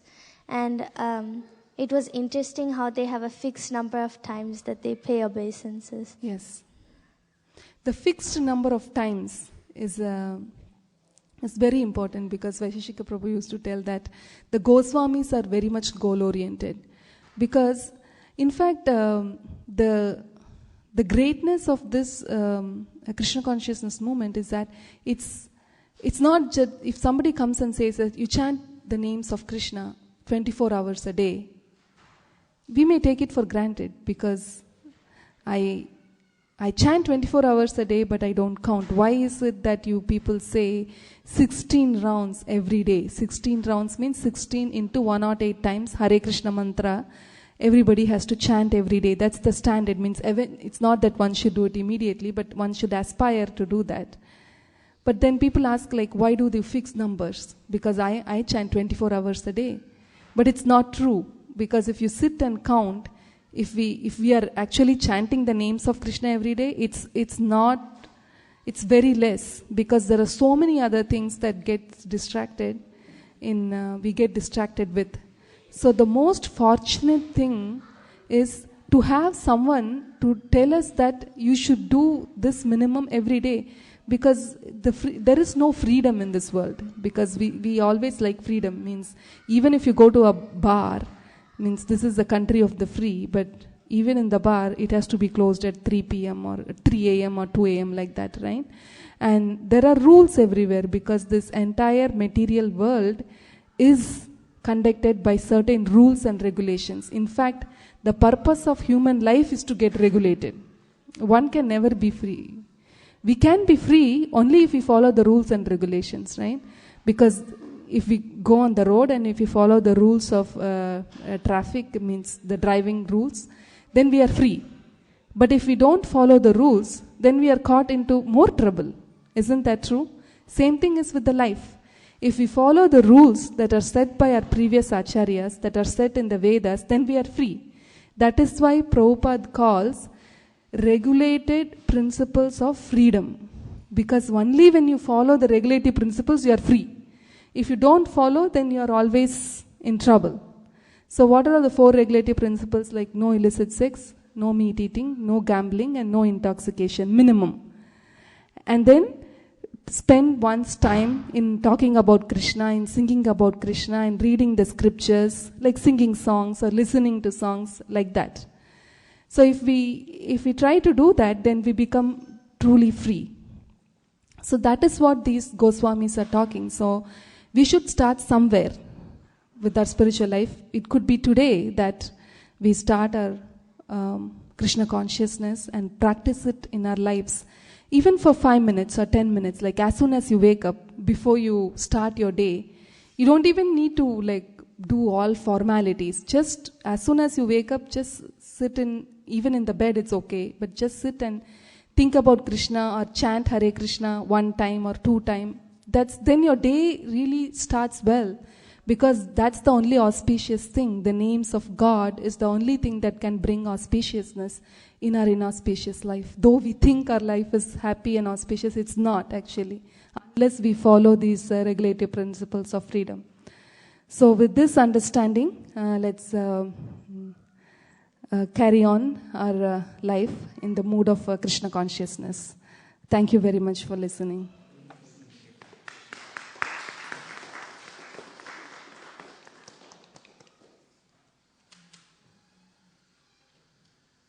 I think now we'll have Aarti. Some more time? Okay. I have a comment and a question. Yes, please. I was listening to the lecture on my way on the phone. Please. So I liked the point about the one you made in the beginning about how the Goswamis were dear to both the Dhiras and the Adhiras. Mm-hmm. And this was because of their non-envious nature. And Non-envious nature. Non-envious nature. And that's very instructive, because ultimately it's because of some kind of envy in our heart, in one form or another, that keeps us binding in this repeated cycle of birth and death. And to progress in spiritual life, this element of envy has to be completely uprooted from the heart, and we can take great inspiration from the life of the Goswamis.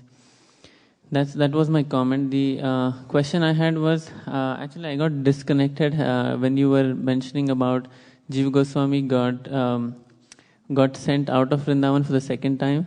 Yes. Rupa Goswami said you had pride in your heart, and he went and lived in a crocodile hole.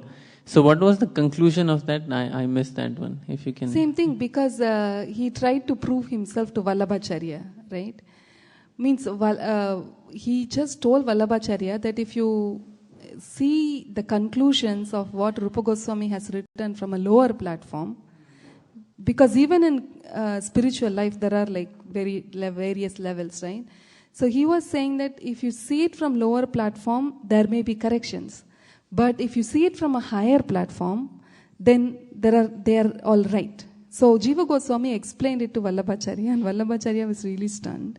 And Vallabhacharya went and told Rupa Goswami that he doesn't have any qualification to correct Rupa Goswami's writings, because Rupa Goswami's own disciple is so enlightened.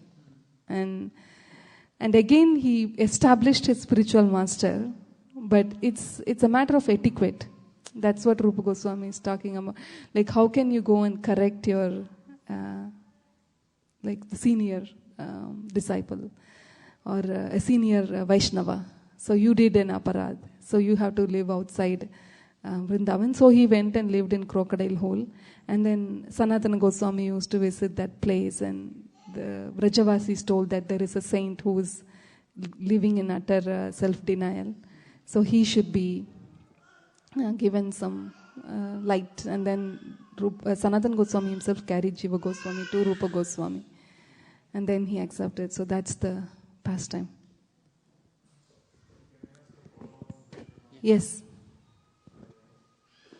So in a scenario like this, I mean, if a senior devotee or someone who is senior to you, if they're giving an instruction which is not in line with the Shastras, or so like in this case, shouldn't he have done that? Or I mean, is it a pastime just to show that we should have respect for the senior devotees or senior Vaishnavas?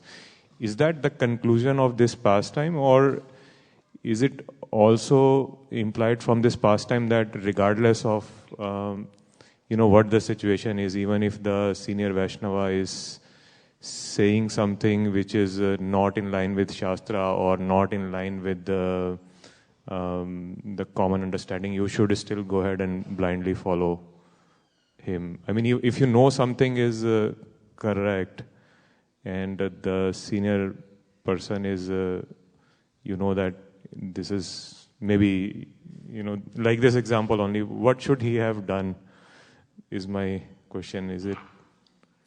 See, the thing is, first of all, Prabhupada clearly explains that one need not follow Krishna consciousness blindly. It means one can make intelligent questions and get proper answers before one makes the commitment. But what Rupa Goswami is trying to prove here is he's trying to establish the etiquette, and he's trying to prove how important it is to be humble and prideless.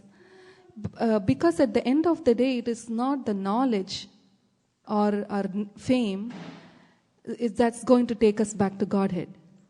It is about the mercy of the Vaishnavas, and the mercy of Krishna is what is going to take us to Krishna.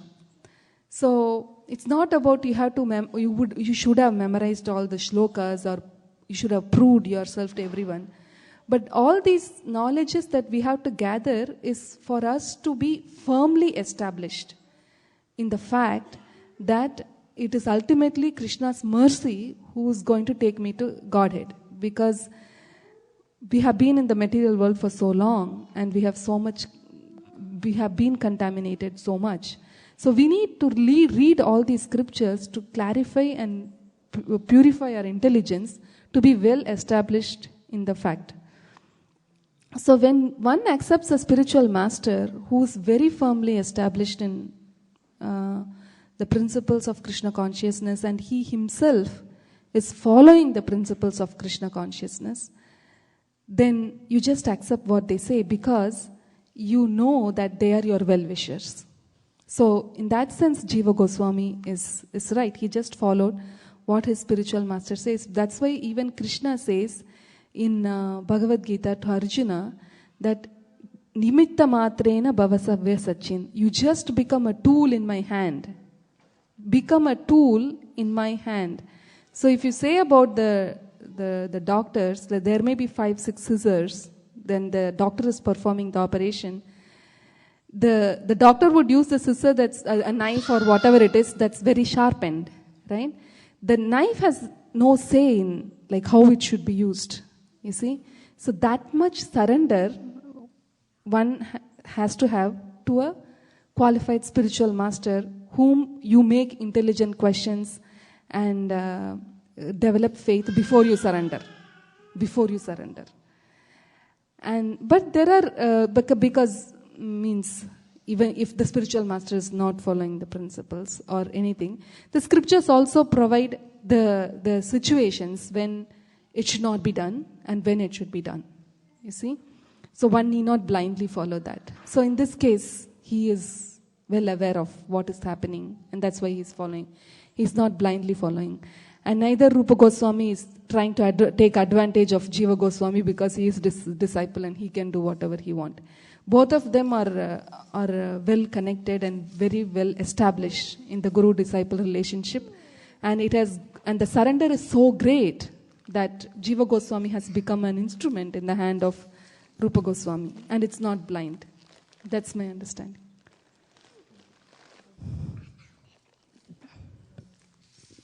Any other questions in general or about the topic that we discussed? It could be anything. Means you can share your thoughts or whatever it is.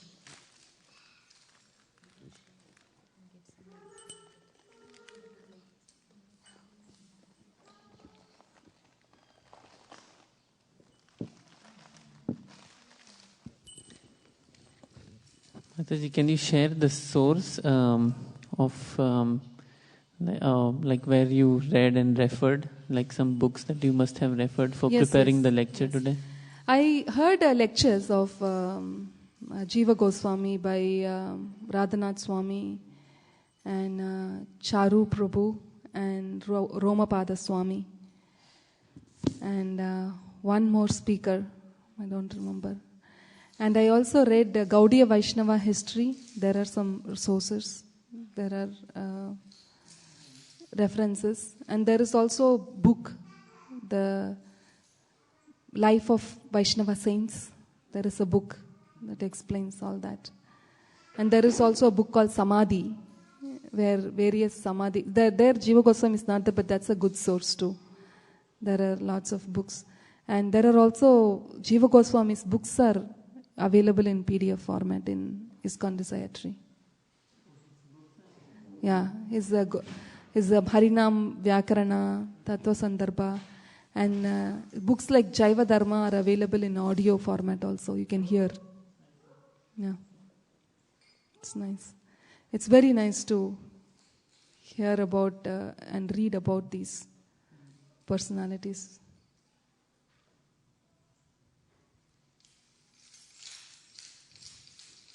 Okay, so let's go back to the translations and we discuss because we have a few more minutes, right? Yeah.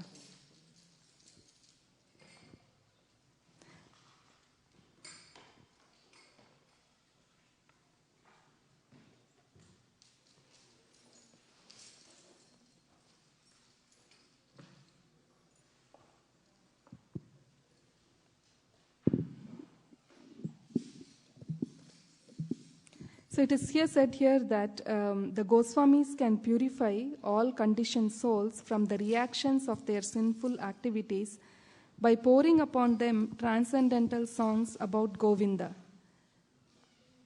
How does that happen? How is it possible for us?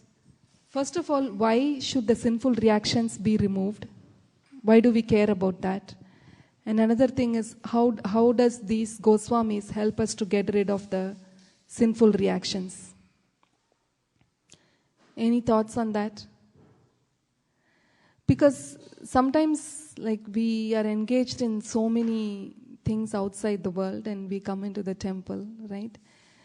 The most important offering that we can do to Krishna is to give our attention. Because even in this material world, all the big sellers of big corporations are looking for one thing, our attention. That's why they pour millions and millions of dollars in marketing with the banners and with the internet, whatever, marketing or whatever it is, the emails, everything. Why?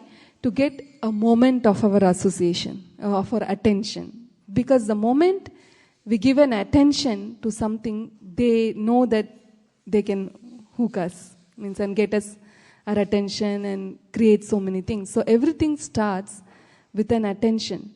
So when we come into the temple, if we give attention to like whatever is going on, what are the deities or whatever is being spoken or discussed, if we put extra effort to give our attention to whatever is happening, then we can make great progress.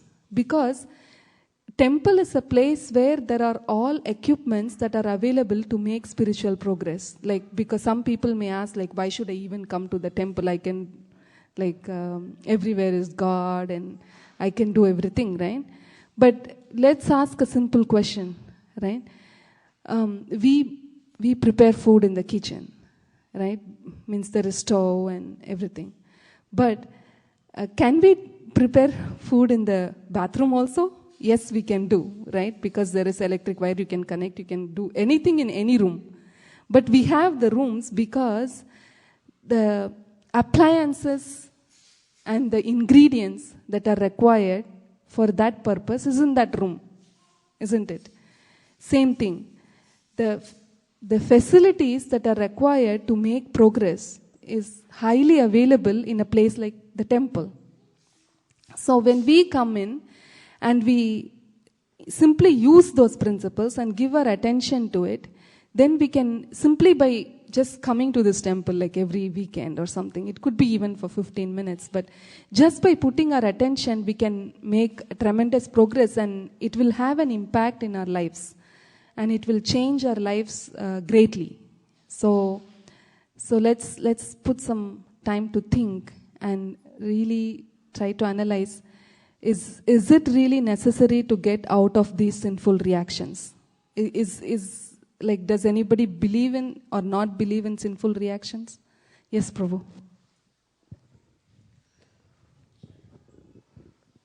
First of all, I want to say thank you for your class. Thank you. Inspiring. It's really nice to be here. Thank you. And also to encourage everybody to talk. You know, that's important because it's pretty much by accept you, by asking you, is a way also to be humble too. Because sometimes we don't want to talk because I don't want to make a mistake, you know, and that I think is a problem. At least a problem that I have, you know. So now, just by asking you, encourage me to go there. I know that I don't have the knowledge, but just now I'm surrendered to, you know.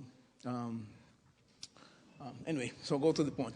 The thing is, if you already have a big load on your back, it's going to be hard to walk. You know, we've been in this life for time immemorial, so we don't even know how much stuff we have. So it's really going to be really hard, you know. So that's why by remove that sinful reaction, the results going to be light. It's be, you know. So that's why it's very important to and only the one that has power to do this is the Vaishnavas, you know. So by have association, you know, that's why Srila Prabhupada came. Even there is a pastime when I think Lord Chaitanya came to the two offenders. Was the two one that offended? They hit the head of Nityananda, Jagai Mandai. So, and then when, after he surrendered himself, and then one, Lord Chaitanya excused right away, you know, and then the other one took longer. And then at one point, Lord Chaitanya said, I offer for you. So if you want to be my devotee, and the offer that he asked for is his sinful activities. You know, I want all your sinful activities. And then now he had the heart purified. He didn't want to do that. So how can I give my sinful activity? So, but then Lord Chaitanya took it. And then when he took it, after he begged for so long, even his body changed, the color of the body changed. So it's a good example, though, that those Vaishnavas, they have this power to take, and it makes us able to walk, make us to move. And talk about the one of the quality of the Goswamis, when they look to a person, they never see the bad quality. They always see the good quality. And that's very important for us too, because sometimes our mind say, we're so sinful, I cannot do this, I cannot do that, I cannot go to the temple. But if you have one good quality, like that's the quality the Goswami, they try to increase. If you have 1% of good quality, meditate in that quality and try to make that 2%. You know, and then don't worry about that too much, you know. As they say, it's not important to know how many times I went to the bathroom, you know, but it's important how many times I take a shower, you know. So the idea to come to the temple, to associate, you know, is to slowly, by association, you know, get inspiration to move on. But that's what's important, to come here he said a place of pilgrimage, you can take all the sinful activities. So by coming to the temple, by coming to the Ganges, so already a lot of load is removed. So and then when it becomes light, then you can walk. So you can do a little bit more. But don't forget to pray to Krishna for that one and for the association. That's why I'm here. That's why you inspired me to say something, because I was so afraid to say something. Thank you very much. Thank you very much. So because Prabhuji nicely put, because sinful reactions are stopping us from progressing, because the Newton's third law of action, right? For every action, there is an equal and opposite reaction. Same thing works out in our human life too. For every action that we do, we will get either good or bad reactions. But mostly we do bad things, so we do get bad reactions. And that is what's stopping us, and like so many mental stress and depressions and so many problems that physical, mental, economical, all are reactions to activities that we did in the past. So if we are really responsible persons, one should take responsibility for why I am suffering and how can I get rid of this bad account that I have, means get cleared of this. And in the scriptures it is said that by serving the Vaishnavas and by hearing about the Vaishnavas, by being around them, the sinful reactions are automatically cleared. Because just one example that I can give, because we go to Ganges, right? Simply by taking bath in Ganges, we get rid of all sins, right? But if you really think, in Calcutta there are so many prostitutes. They do so much sin in the night. In the morning they go to Ganges, they take bath. But guess what they do next night? Same thing, right? So where is the purification? Yes, it does purify, but you're not purified until you purify your consciousness.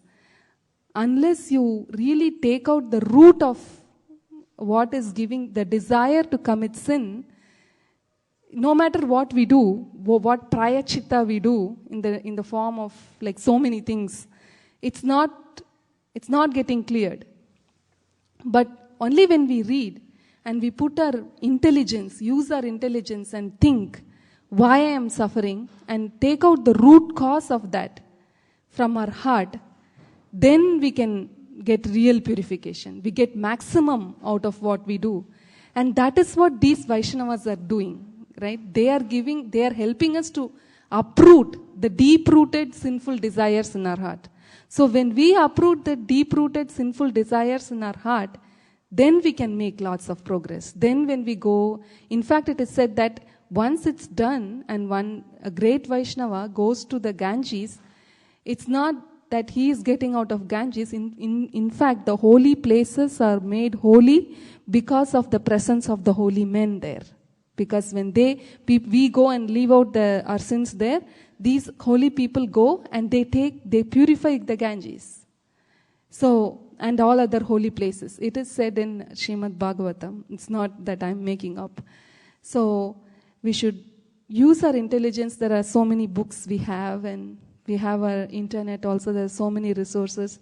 So we should take these books, and even for 15 minutes, 10 minutes, we should read these books and understand why we are doing what we are doing. So once we do that, then all our sinful reactions will be gone. And as Prabhuji said, we get off the load and we can walk fast in the path of spiritual realization. So with this, let's stop. Hare Krishna.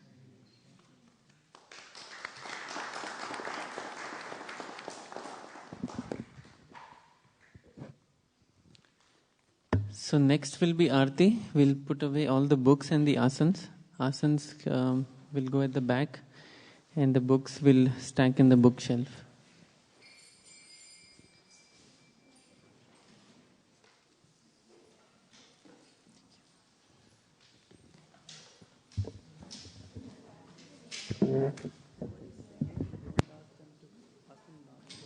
Close to the mic. Yeah, I'll ask for the. Do you know if there's somebody to bring out the shaman inside? I think Harishchandra is not there. I think so. Okay, I'll get it.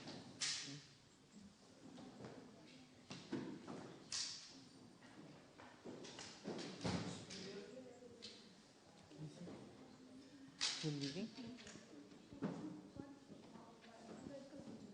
Sing Aarti.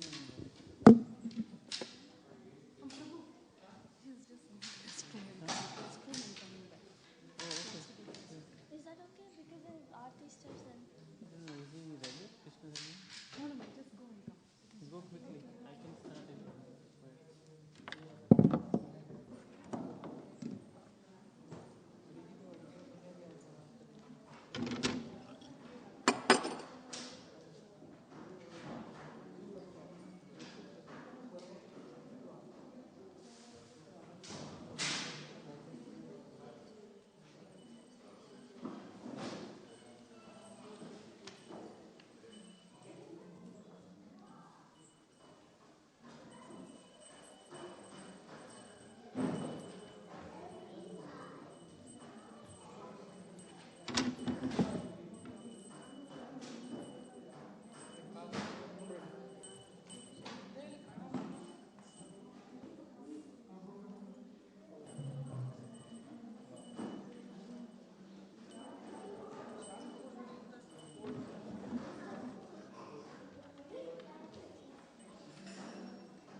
जय राधा मदन मोहन राधा मदन मोहन राधे जय राधा मदन मोहन राधा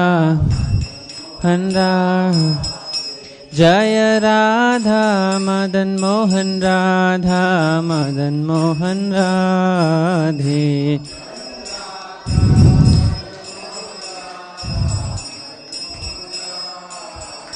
जय राधा मदन मोहन राधा मदन मोहन राधे मदन मोहन राधे नमो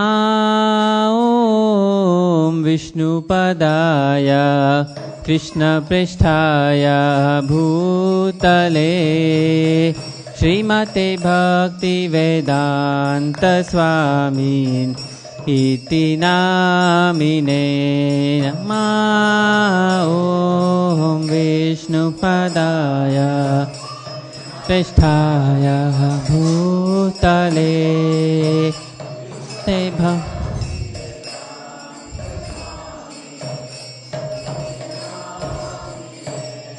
नमस्ते सरस्वती देवे गौरवाणी प्रचारिणे निर्विशेष शून्यवादी पाश्चात्यादेशतारिणे नमस्ते सरस्वती देवे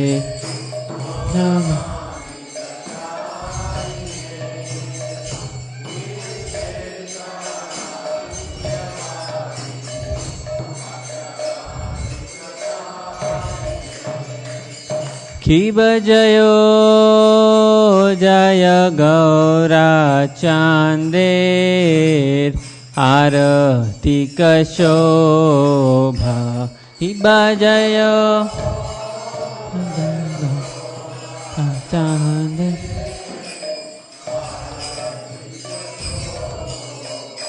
की बजयो जय गौरा चांदेर आरती कशोभा जय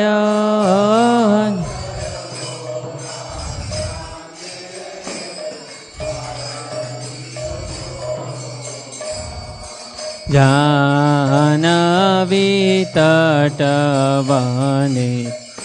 जगमन लोभा जानवी तटवने जगमोभा गौरांगेरारो शोभा जग जन मन लोभा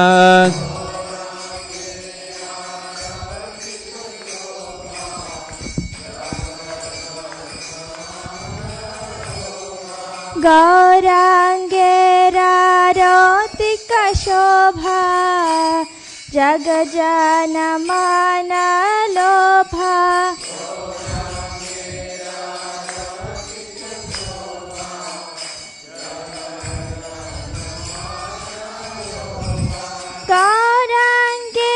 गौरांगेरारोतिक शोभा जग जन मन लोभा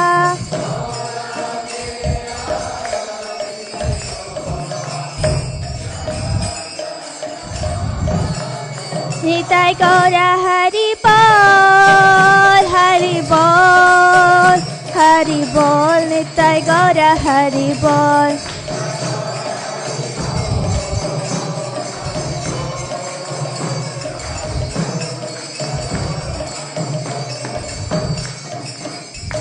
की बाधा की निताय चांद बामे गदाधारा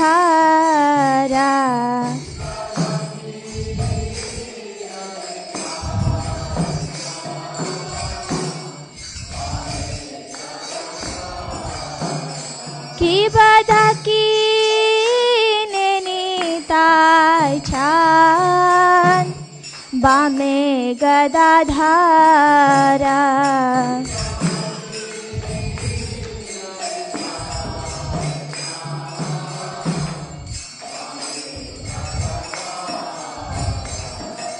निकटे याद्वैताशिनी वासछत्रधारा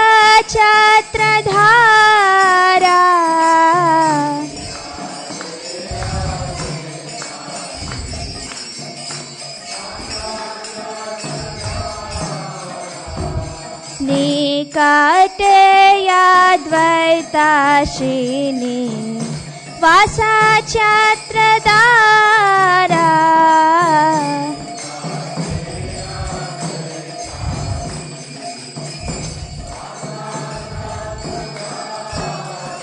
दीपा बसी अच्छे गौर चांद रत्ना सिंहासने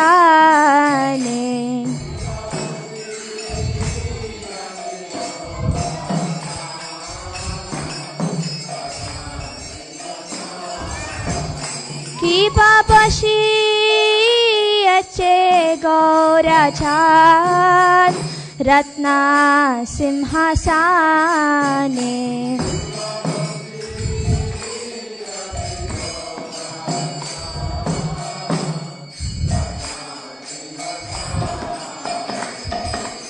आरती करे ना ब्रह्मा आदि देवगाने आरती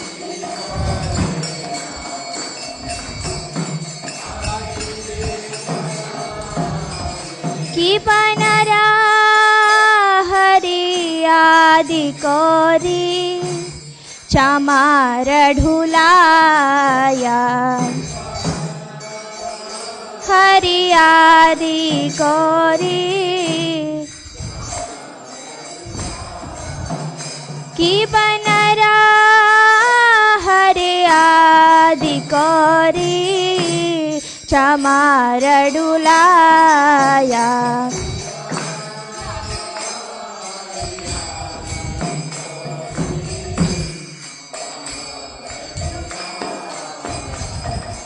संजया मुकुंद वासु कोशादि गाया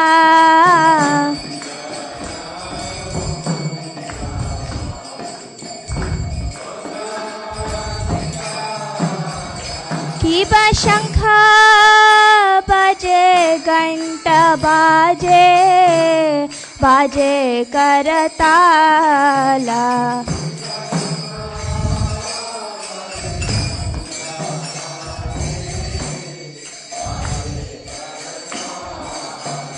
किबा शंखा बाजे घंटा बाजे बाजे करताला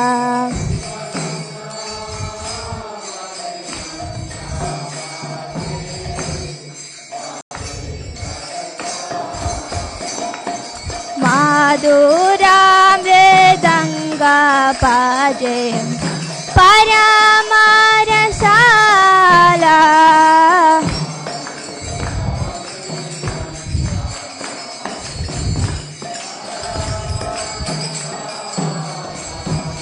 शंखा बाजे घंटा बाजे माधुर माधुर माधुर बाजे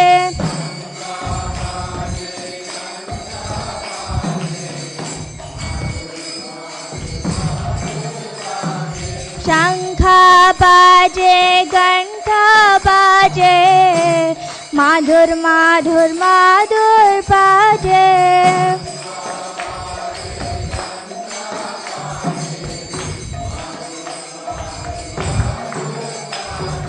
शंखा बाजे घंटा बाजे माधुर माधुर माधुर बाजे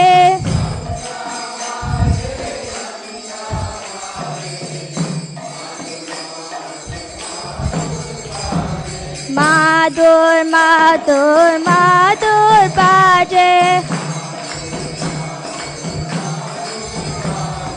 माधुर माधुर माधुर बाजे नित्य गौर हरि बोल हरि बोल हरि बोल नित्य गौर हरि बोल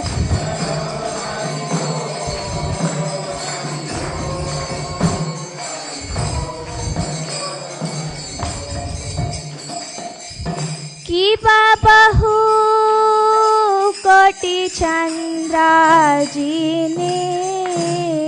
वादान उज्वाला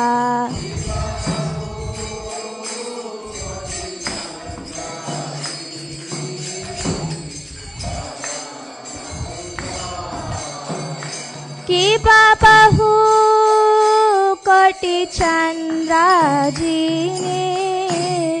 वादान उज्वाला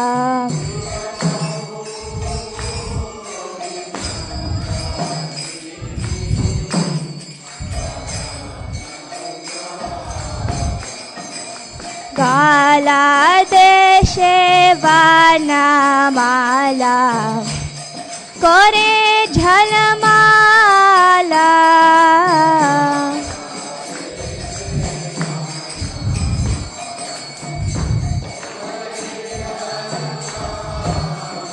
शिव शिव सुख नारदा प्रेमे गद गदा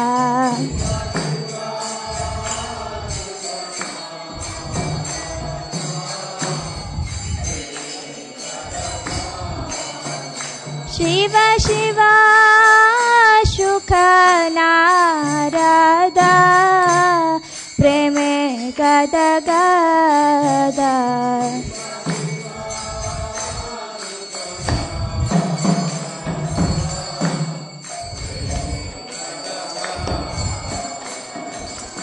पाकाती विनोदा देखे गौरार संपादा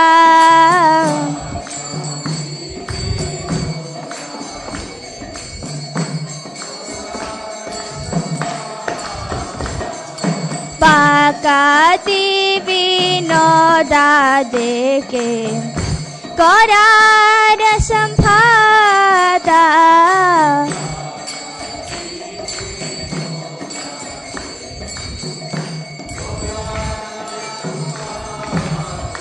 जय श्री कृष्ण चैतन्य प्रभु नित्यानंद श्री अद्वैत गदाधर शिवासादि गौर भक्तवृंद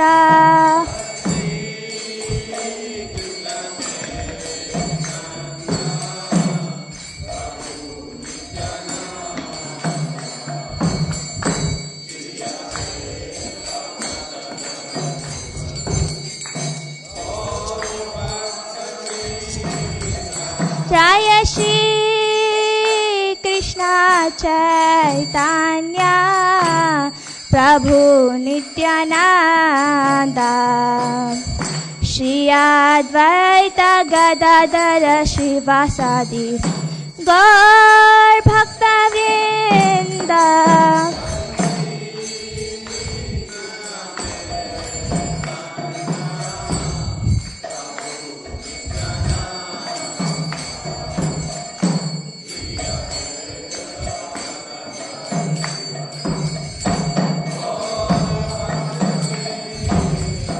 Jaya Shri Krishna Chaitanya Prabhu Nityananda Shri Advaita Gadadhara Shivasadi Gaur Bhakta Vrinda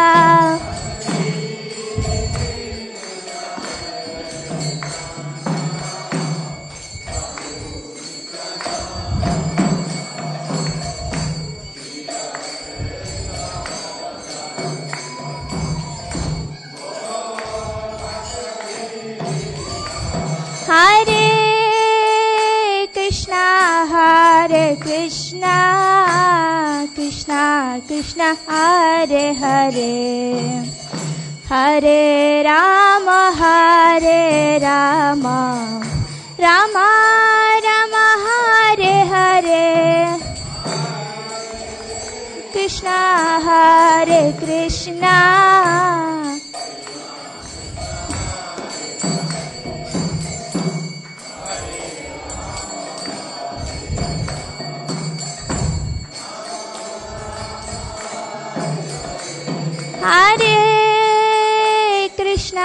Hare Krishna, Krishna Krishna, Hare Hare, Hare Rama, Rama Rama, Hare Hare.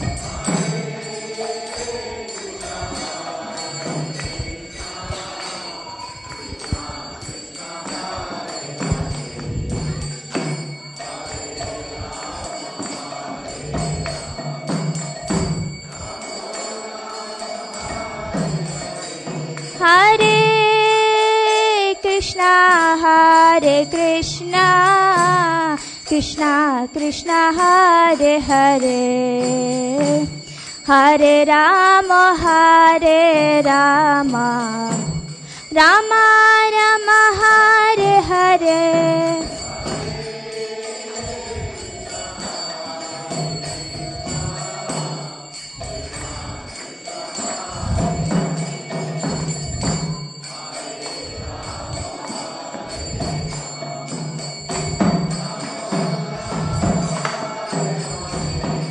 Hare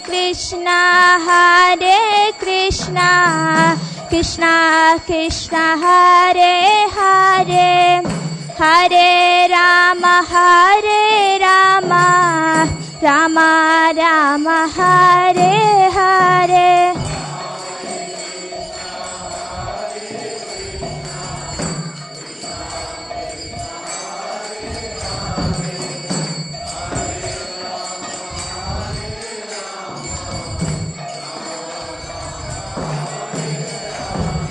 Hare Krishna, Krishna Krishna, Hare Hare, Hare Rama, Rama Rama, Hare Hare.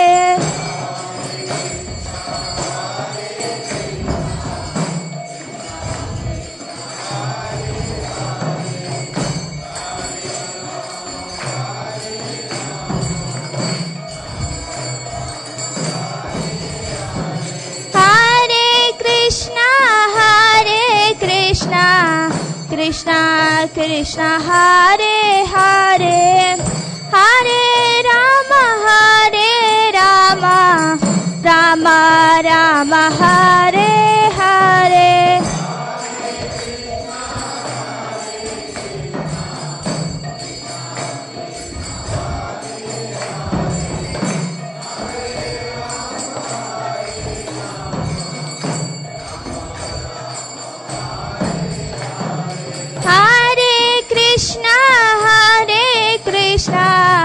Krishna Krishna Hare Hare Hare Rama Rama Rama Hare Hare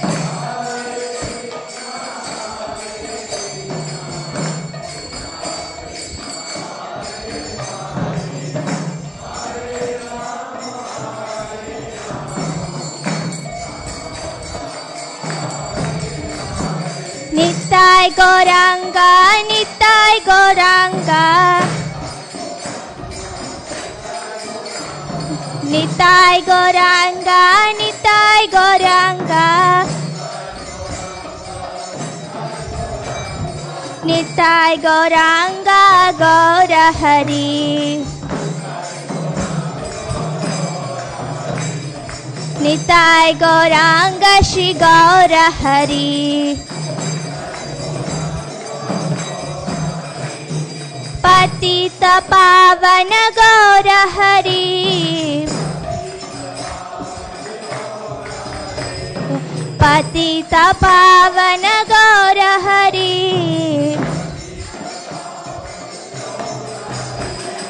Gaura Gaura Gaura Hari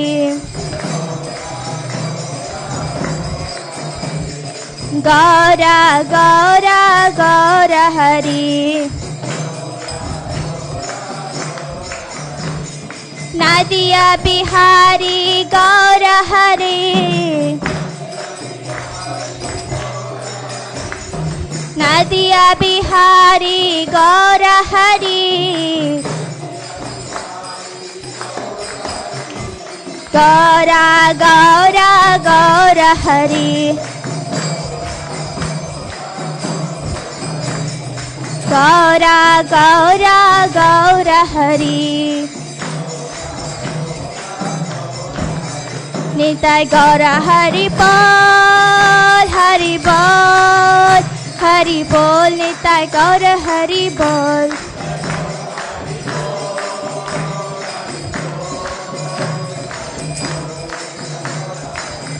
Nitai Gaura Hari Bol Hari Bol Hari Bol Nitai Gaura Hari Bol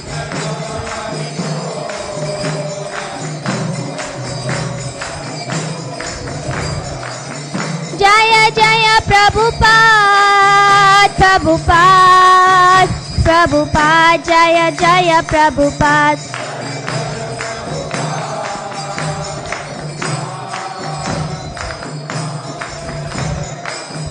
Hare Krishna Krishna Krishna Hare Hare Hare Rama Rama Rama Hare Hare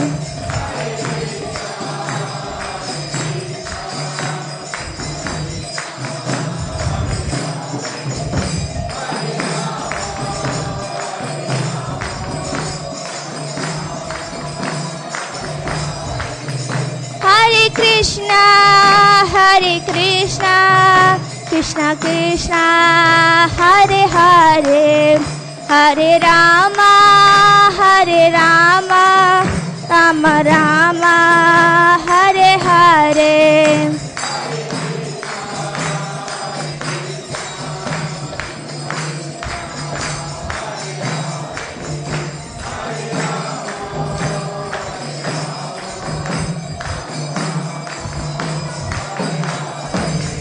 Hare Krishna Krishna Krishna Hare Hare Hare Rama Rama Rama Hare Hare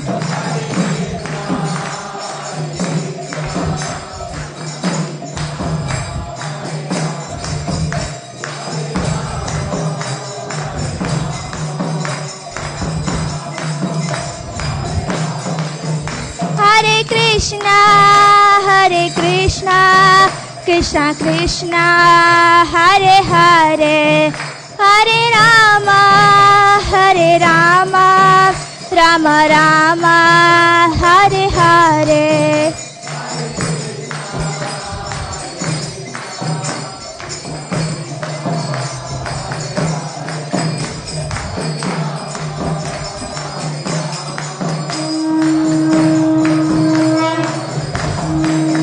Jaya Radha Madan Mohan Radha Madan Mohan Radhe.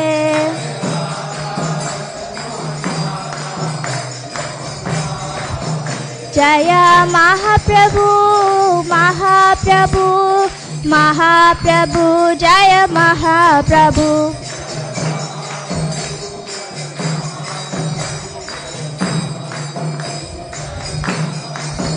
Jaya Lakshmi Nara Singha Jaya Nara Hari Jaya Lakshmi Nara Singha Jaya Nara Hari.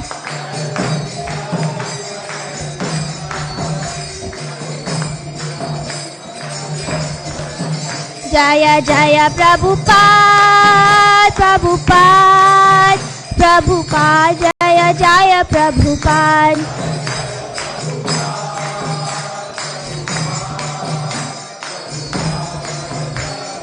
Jaya Jaya Gurudev Gurudev Gurudev Jaya Jaya Gurudev.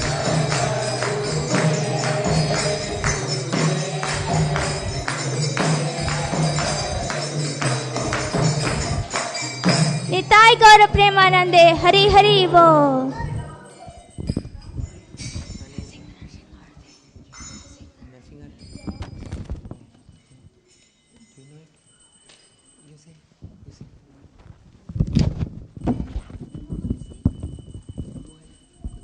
Jayam Vishnupad Paramahamsa Parivrajikacharya Ashtottara Satashi Srimad His Divine Grace Bhakti Vedanta Swami Srila Prabhupada ki.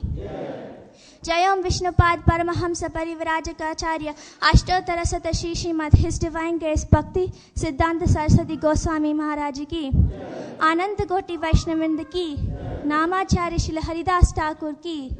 प्रेम से कहो श्री कृष्ण चैतन्य प्रभु नित्यानंद श्री अद्वैत गदाधार श्रीवासादि गौर भक्तवृंद की.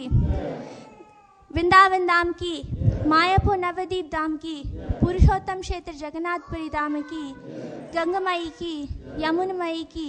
भक्ति देवी की. तुलसी महारानी की. ग्रंथराज श्रीमद् भागवतम की. Transcendental book distribution की. Samaveda Gaura Bhaktavind ki. Nitai Gaura Gaura Premanande. Hari Hari Bol. All glories to the assembled devotees. All glories to the assembled devotees. Hare Krishna. All glories to Shri Shri Guru and Gauranga. Hari Hari Bol.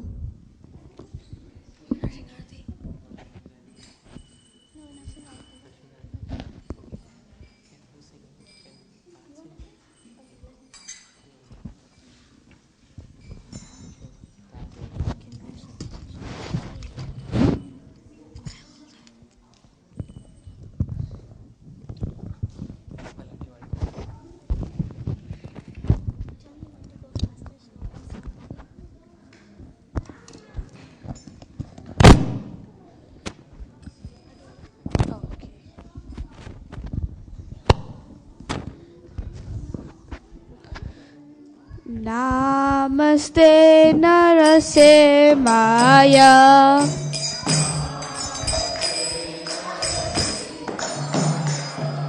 Namaste Narasimhaya.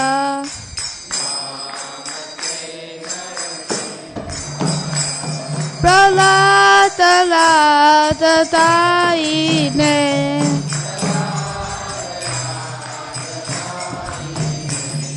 Pralata lata taine.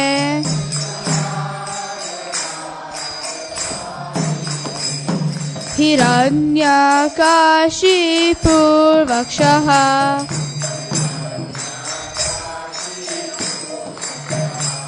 Hiranyakashipurvakshaha.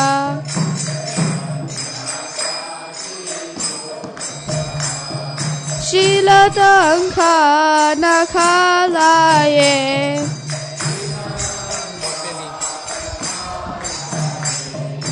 Tilatanka nakalaye.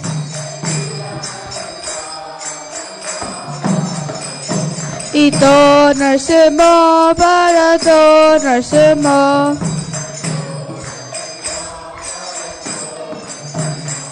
Ito narsimo bharato narsimo.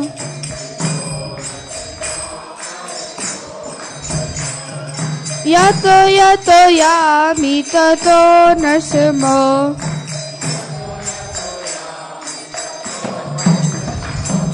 Yato yato yami tato narsimo.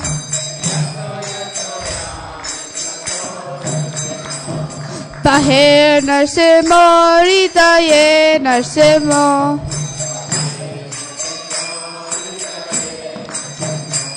Tahe narsimo ritaye narsimo. Narashim namadim sharanam prapadye.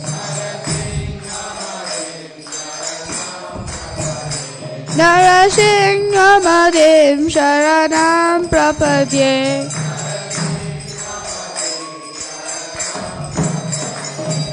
Tava karakamadavare nakam adhuta shringam talita hiranyakashipu tanubringam keshavadita narahari rupa jai jagadisha hare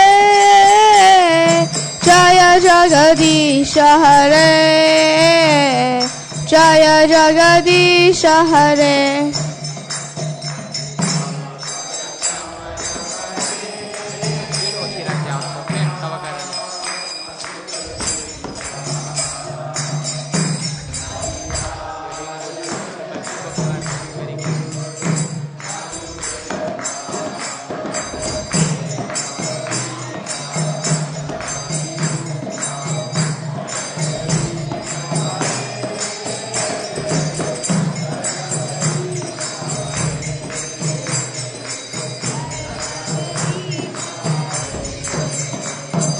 Tava karakamadavare nakam adhuta shringam talita hiranyakashipu tanubringam keshavadita narahari rupa jai jagadisha hare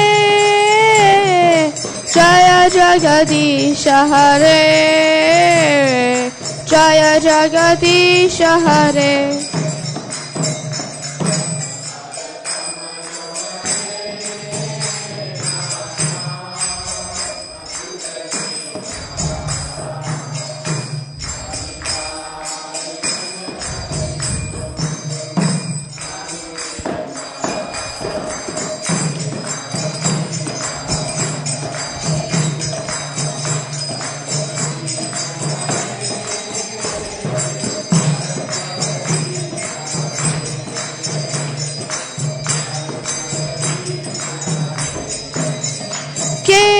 Keshavadita Narahari Rupa Jai Jagadisha Hare Jaya Jagadisha Hare Jaya Jagadisha Hare.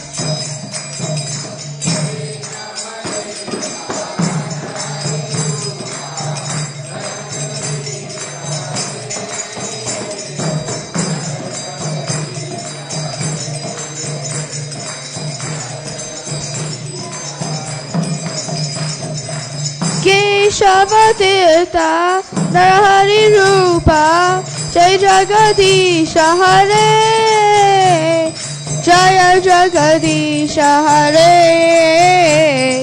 Jaya Jagadisha Hare.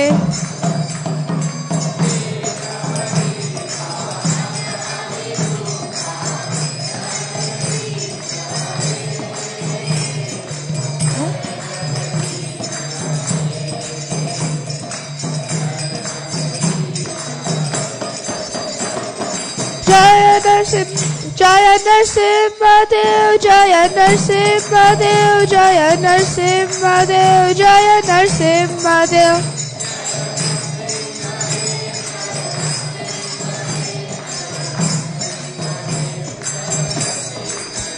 Jaya Prahlad Maharaj, Prahlad Maharaj, Prahlad Maharaj, Jaya Prahlad Maharaj.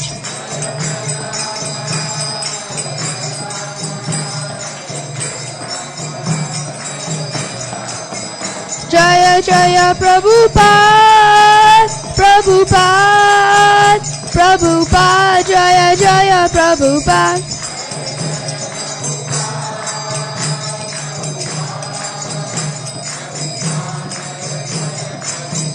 Jaya Jaya Gurudev, Gurudev, Gurudev, Jaya Jaya Gurudev.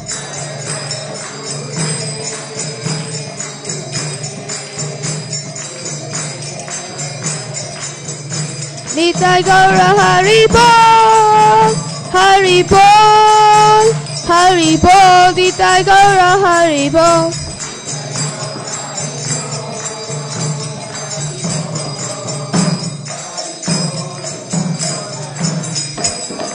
Go Premanande.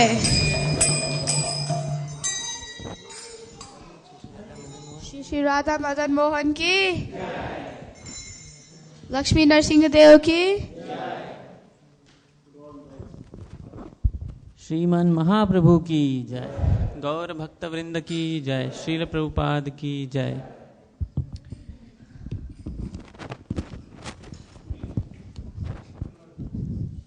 Hare Krishna. We welcome everyone to the Sunday Feast program at ISKCON of Silicon Valley on the Memorial Day weekend. As you can tell, a lot of people are out of town.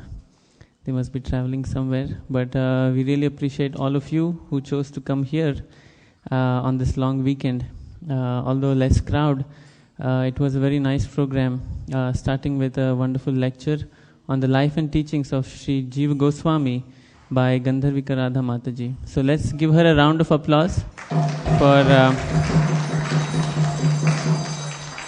she took quite some time to do research and hear lectures from various sources, read different books, and tell us in summary about the exemplary life and teachings of Jiva Goswami, who is one of the acharyas in our line of the Gaudiya Vaishnava Sampradaya. We also like to thank Pooja for leading a nice kirtan, Gaura Arti and kirtan. And Yash for the Narsimhadev prayers. Haribol. So I can see few new faces here. So we'd since we have a relatively small crowd, we can take the time to go through our newcomers and have them introduce themselves briefly. Tell us your name, what brings you here today, and how do you like the program. We can start from here. The nice couple here. Please tell us your name and a little bit. No, it's okay. You can sit. Yeah. Just hold it close. Yeah. I think it's not working. Take this one. My name is Mayur and she's my wife Dipti, and I just recently moved from Sydney. From Sydney? Yeah. Wow. Yeah, okay. I like my company transfer me here. So I like city, and let's see, we're gonna move here. Even my parents, they're gonna move here as well. Okay. And I have two sisters in USA, and one in Seattle, and one is Boston. So let's see, just 1 week ago we recently moved in Mountain View. Yeah. And we like this area, so we're gonna stay here. That's great. Yeah. Yeah. While I was parking on Latham, I saw them actually walk by, and we had a small chat while coming. They walked all the way from where, Shoreline, or maybe even it's near further? Shoreline, yeah. Okay, near Shoreline. So we hope you come often, every Sunday at least. It's very definitely close for you. Yeah, definitely. So we look forward to see you here. Welcome. Thank you. Anyone else here for the first time? I think the couple there, yeah. I think I see some new faces there. Please introduce yourself and how do you... My name? Okay, after him. Yeah, I'm Chandrakant Shah. Hare Krishna. And this is the first time we are visiting. My wife, Mrudula. Hare Krishna. Welcome. Thank you for coming tonight.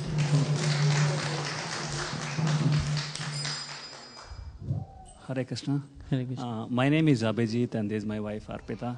I was in Phoenix before. I moved like 5 months back. So, okay. I'm sorry, you were in Phoenix before? I was before? in Phoenix before, okay. So I moved like 4 months back. 4 months back, okay. Yeah, so she was here like almost 2 years in a different part of the country. She was in Louisiana. She was studying.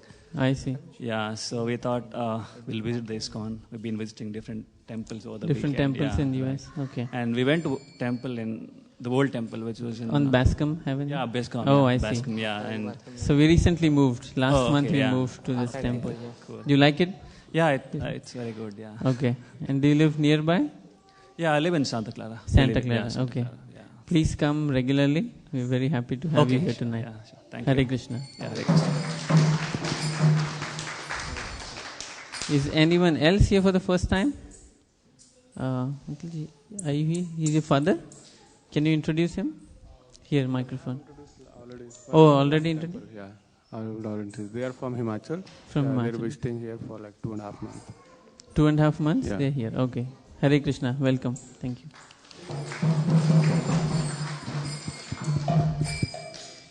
Okay, so we would like to thank tonight's sponsor. Actually, he requested us to keep his name confidential.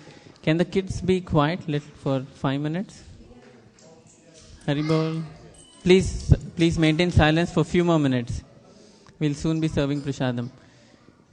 So tonight we have a sponsor, and usually all our festivals, including the Sunday Feast program, is brought to us by the help of generous donations made by members from our congregation or those who are coming for the, as guests or whoever would like to volunteer. So tonight we have a sponsor, but he requested us to keep his name confidential for whatever reason. So, but we nevertheless like to thank him. He's not here tonight, but I'll tell him that we had a nice feast. Tonight's prasadam feast has been cooked by Bhaktavatsal Prabhu, so we can also thank him. And for the benefit of our newcomers or those who are coming relatively new to the area, we have 3 programs every week. On Sundays like this, we have a Sunday feast. On Wednesday night, 6 to 9 or 6 to 8:30, we have a Bhagavad Gita and Aarti. And on Saturday mornings, starting at 7:30 in the morning, 7:30 to 10, we have Srimad Bhagavatam class and also bhajans and Aarti. So we have 3 programs every week, and we encourage everybody to come as often as they can. Yes, this temple is very special because not only are we engaged in following various practices and rituals, but we derive a lot of pride in the fact that the books that Srila Prabhupada, our founder Acharya, has given us, they really form our identity. We are really known for the philosophy, for the teachings, and for the deep mood of devotion that has been passed down to us in our lineage in the Gaudiya Vaishnava Sampradaya. So especially for those who are new here, maybe not familiar with the books, you can take a moment to look at different books displayed here. We have the entire Srimad Bhagavatam. The Bhagavad Purana is the essence of all Vedic literatures, and this has been rendered and elaborately commented upon by Srila Prabhupada in English. It has been made available to people all around the world. The Srimad Bhagavatam is the purest of all Vedic literatures because it gives the essence of the mood of bhakti or devotional service to the Supreme Personality of Godhead. And of course we have the Bhagavad Gita and a range of other books. So I'd like to encourage those who are coming here for the first time to have a look at our books. Last but not the least, we have a semi-cleaning crew today who will help us clean the temple after prasadam. And if any of you would like to stay back for a little while, help us clean. Mataji here, she's raised her hand. Anyone else would like to clean after prasadam, you can come and see me and you can help us for a little while. And we also have yes, okay. But we have a small form online where we collect the contacts of the newcomers. I don't know if you're already on our mailing list, but if not, please take a moment just to enter your email address, and you also. so that we can stay in touch and you'll get all the updates about the temple programs and festivals. Okay. Anything else? Okay. So we'll sing prasadam prayers and then we'll go out and take prasadam. Mahaprasade Govinde, Mahaprasade Govind, Namo Brahmani Vaishnave.